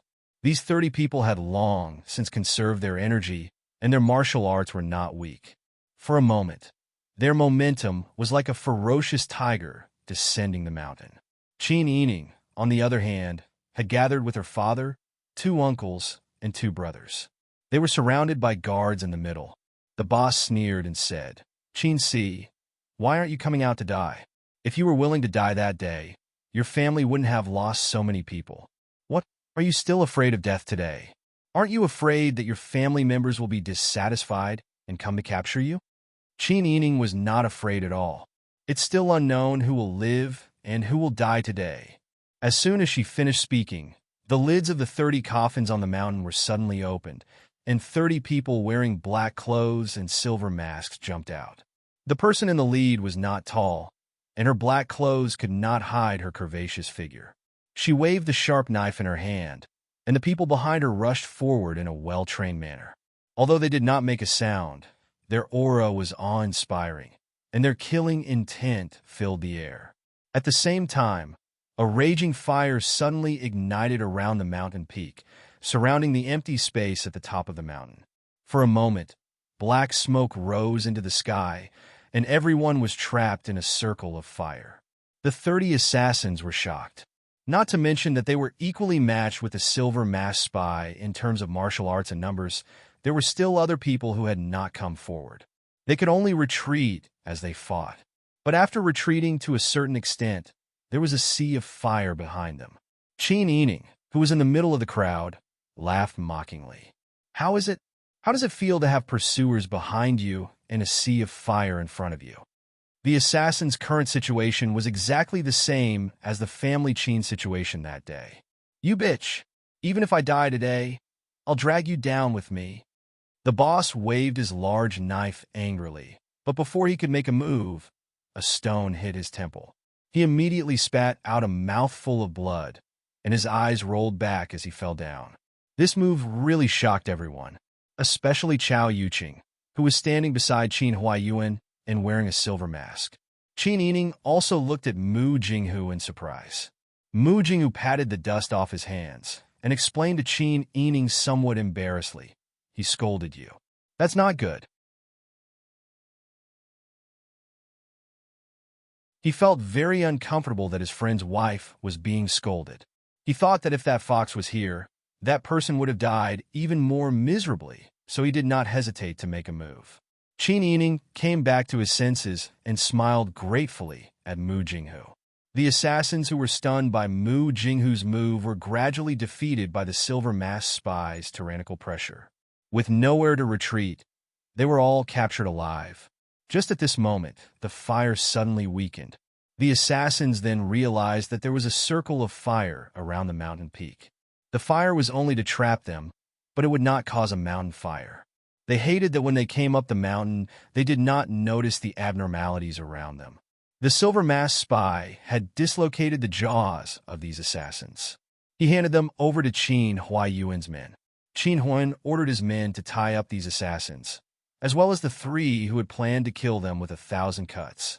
Chao Yuqing, now that the matter was settled, silently saluted Qin Huaiyuan. Qin Huaiyuan smiled gratefully at her and saluted back. Chao Yuqing's face heated up when she saw this, and she quickly lowered her head to avoid his smiling face. She then led her men to line up at the side. Third Old Master looked at the tied-up assassins and suddenly cried and laughed at the same time. Delightful. Really delightful. Qin Huaiyuan saw Third Old Master's reaction and patted him on the shoulder.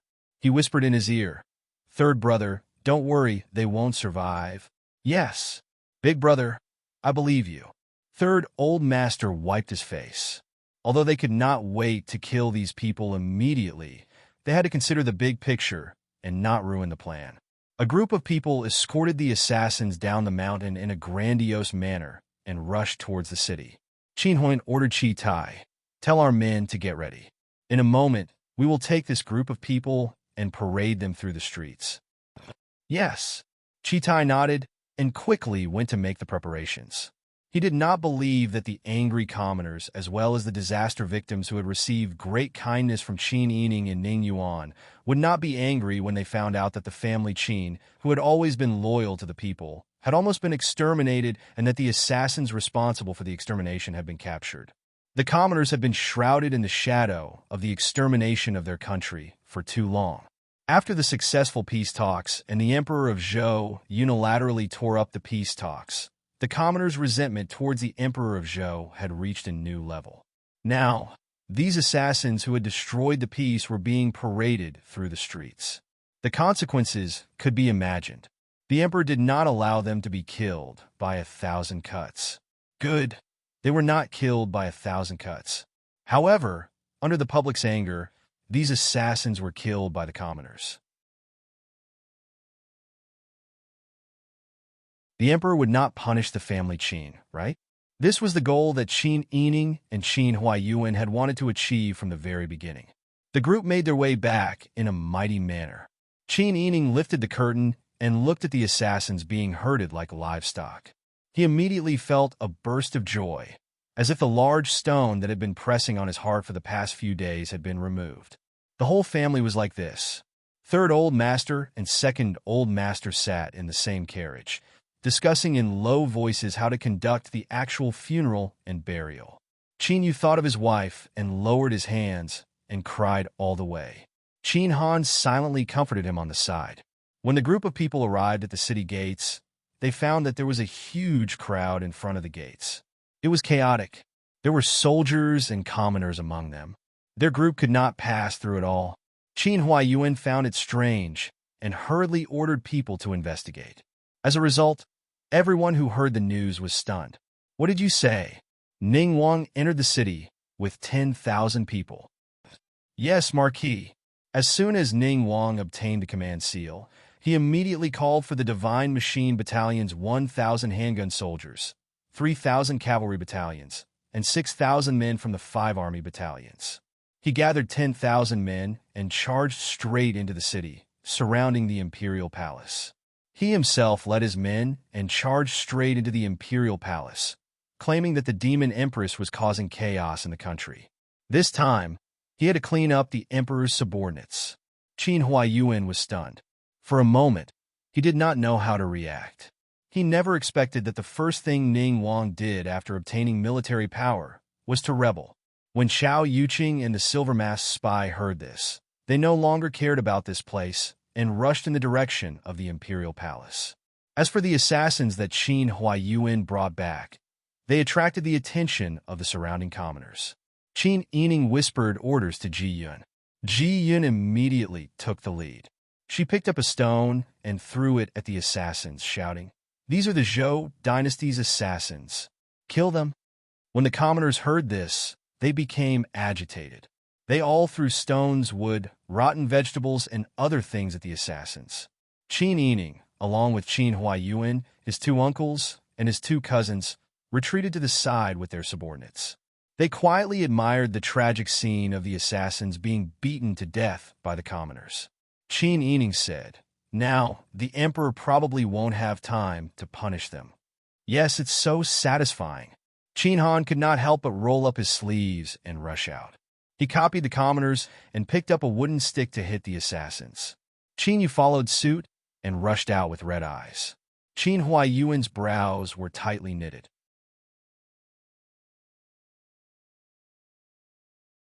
It was clear that he was still thinking about Ning Wang. "Father, are you worried about the imperial palace?" Qin Yining raised her head to look at Qin Huaiyuan and said faintly, "If I were my father, I would have fainted on the ground and secretly ordered people to hunt down the Chao family." Qin Huaiyuan, 2nd Old Master, and 3rd Old Master suddenly looked at Qin Yining. Qin Yining sneered. "Isn't it normal for the Chao family to be attacked by the angry commoners after Ning Wang killed the demon empress?" Qin Huaiyuan nodded. Suddenly, he closed his eyes and collapsed on 2nd Old Master. He said softly, "All right, I've already fainted. Quickly send me home." 2nd Old Master and 3rd Old Master looked at each other. They immediately put on a good show and carried Qin Huaiyuan onto the carriage. They squeezed their way to the city. Meanwhile, Mu Jinghu was already stunned by Qin Yining. He felt as if he had seen a female fox. Indeed, birds of the same feather flock together. To read the latest novel, please visit that you're tuning into the Romance Rendezvous YouTube channel. We're so grateful for your support, and don't forget to subscribe to join us on this incredible journey through captivating stories. Your generosity through donations truly makes a world of difference, as it's the primary source of revenue that allows me to expand and enhance this channel for you.